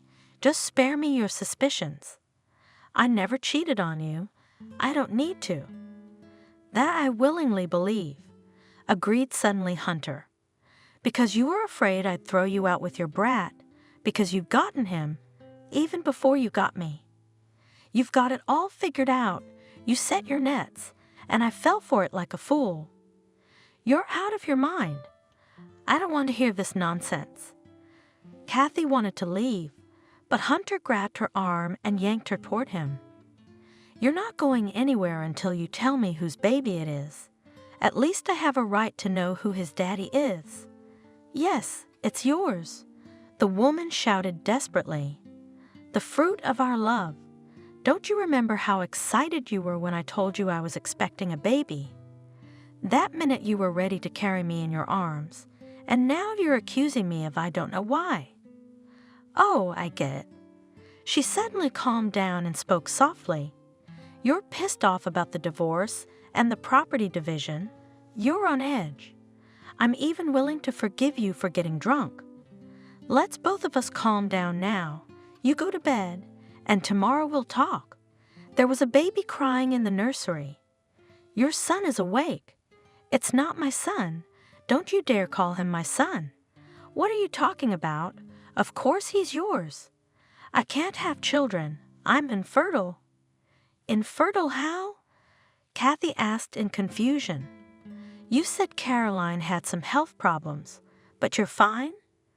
"Yeah, that's what I thought.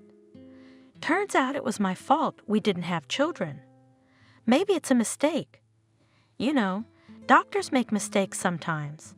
Or is this your ex-wife's way of getting back at you for cheating on her?" "There's no mistake." Hunter sank down tiredly on the couch and handed her a folder with documents. "Here are the test results. I'm sterile. Caroline kept it from me for my own peace of mind. And you took advantage of the situation and forced another man's baby on me. Why would you do that? I loved you so much. I destroyed my world for you. I thought, this is my happiness, but it turned out, warmed on his chest, ungrateful bitch. I did everything for you, kicked your wife out of the house, and you don't even have the courage to admit to me that you cheated on me. I wonder when you were going to tell me Jordan wasn't mine. Wouldn't it be fun if your lover showed up on your doorstep one day and said, 'Son, I'm your daddy'? You know how a man feels when he's been cheated. Tell me, asshole, who's Jordan from? At least do the honorable thing now. You know I have enough money to find out the truth, but then don't expect any mercy. Tell me, I'm giving you one last chance, or I'll throw you out on the street with him right now. Don't expect to appeal to my conscience. I lost everything when I was mean to Caroline." Yes, Kathy, who had already seen the documents and realized she couldn't get out of confessing, decided to open up. "It's not your baby, and I don't love you." "Are you happy now? I don't want to see you and your son anymore." Slowly rising, Hunter said. Kathy backed away. The man looked creepy. "I'm going to leave now, and in the morning when I come back, I want your spirit out of my house. The child, it's not his fault he has such a mean mother, so for the first time I'll give you some money so you can get settled. It's the only thing you can count on, and thank God I didn't file a police report on you for fraud. You're dead to me." Hunter left, slamming the door loudly. In the nursery, Jordan was crying. Kathy rushed to him, took him in her arms soothingly, and cried, "Oh my God, I'm such a fool." Everything turned out so wonderfully, Hunter didn't even question that it was his baby. And now what? Where will I go with my son? Back to my mom. I can't believe it's all fallen apart. She calmed her son, put him in his crib, and went to the bedroom. Suddenly, the phone rang. "Hunter?" Overjoyed, Kathy grabbed the receiver. "What's up, girlfriend?" She heard the mocking voice of Kelly, whom she had been friends with since high school. "It's me." "Hi." The woman snickered. "I thought it was Hunter. Did you two have a fight?" "Not just a fight. He demanded I get out of his house." She cried. "I'm desperate. I have nowhere to go." "But why did he do that to you?" "You had such a tender love. I was even jealous and the child. You've been telling me that Hunter was crazy about Jordan, that he had no children by his first wife. He gave up his hair?" "Bastard. I didn't see that coming." "That's the point." Kathy cried. "He found out Jordan wasn't his son." "What? Not his son?" Kelly was surprised. "Then whose is it?" "Wait, is it John?" "You motherfucker. What was I supposed to do? We were together for so long, and then Hunter showed up. You think I could have missed him? I mean, he's a very wealthy man. He's got his own big business. What do you take from John? Wait, I don't get it. You dated them at the same time. What's the big deal? Kathy shrugged. I loved John, and I kept Hunter as a backup, so he came in handy. When I got pregnant, I thought John would be happy. We'd be together. He'd propose. I even dismissed the fact that he wasn't rich. We'd work something out together. And he refused to have a son. Said he didn't want to be a burden. It was too late to get an abortion, and Hunter, he talked about in hair so often that I didn't hesitate to tell him about the baby, and he believed it. John disappeared from my life, and then I was all over Hunter. I didn't even have to convince him of anything, and he believed it was his. Of course, what else could he do? He'd been dreaming of an heir for 10 years, and now he was so lucky.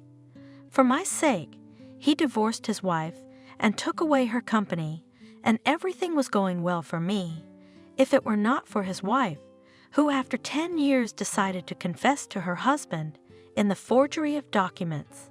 He's sterile, he can't have children. Oh shit, Kelly cursed. What now? Did he kick you out? He won't forgive me. Kathy was silent, swallowing her tears. He told me to get out of his apartment. I don't know, what am I supposed to do? Where will she go with him now? I hate that Caroline, she ruined all my plans. If Hunter can't have kids, let him adopt Jordan. Talk to him, cry to him, see if it works. Won't he forgive you? He needs an heir anyway, and with you and your baby, he loves you. Now I don't know how stupid I am. It's a joke. Stop crying. Wait till morning. Can't you seduce a man? Wait for him. Meet him in nice lingerie, set the table. I don't have to tell you how to please a man, do I? I'm sure you can win him back. Why am I so unlucky? John ran out on me, now Hunter. What's wrong with me? Don't worry, girlfriend. It's not over yet. I don't know. You should have seen him. He was so drunk and pissed off. Stop whining. It's the morning after. Get a grip on yourself. Take pity. Men love defenseless women. Believe me, I know what I'm talking about. It wasn't until late that night that Caroline reached home. She parked the car and headed for her apartment. Not reaching the driveway, she slowed her step, noticing Samuel on the bench, a huge bouquet of white roses lying next to him. What are you doing here? She asked as the man stepped up to meet her. Somehow I was sure you would be sad after talking to Hunter. I decided to come and support you. He handed her the flowers. You are an amazing woman. I never cease to admire you. So much stamina, so much patience, human dignity. Samuel looked at her tenderly. I've never met a woman like you. Thank you very much. Yeah, you're right. I'm really sad. You know, it was really hard for me to put an end to my relationship with Hunter, 10 years together. But now I'm at ease. I'm rid of the shadows of the past. Fate has put everything in its place. Evil is punished. I am no longer interested in my husband's new family.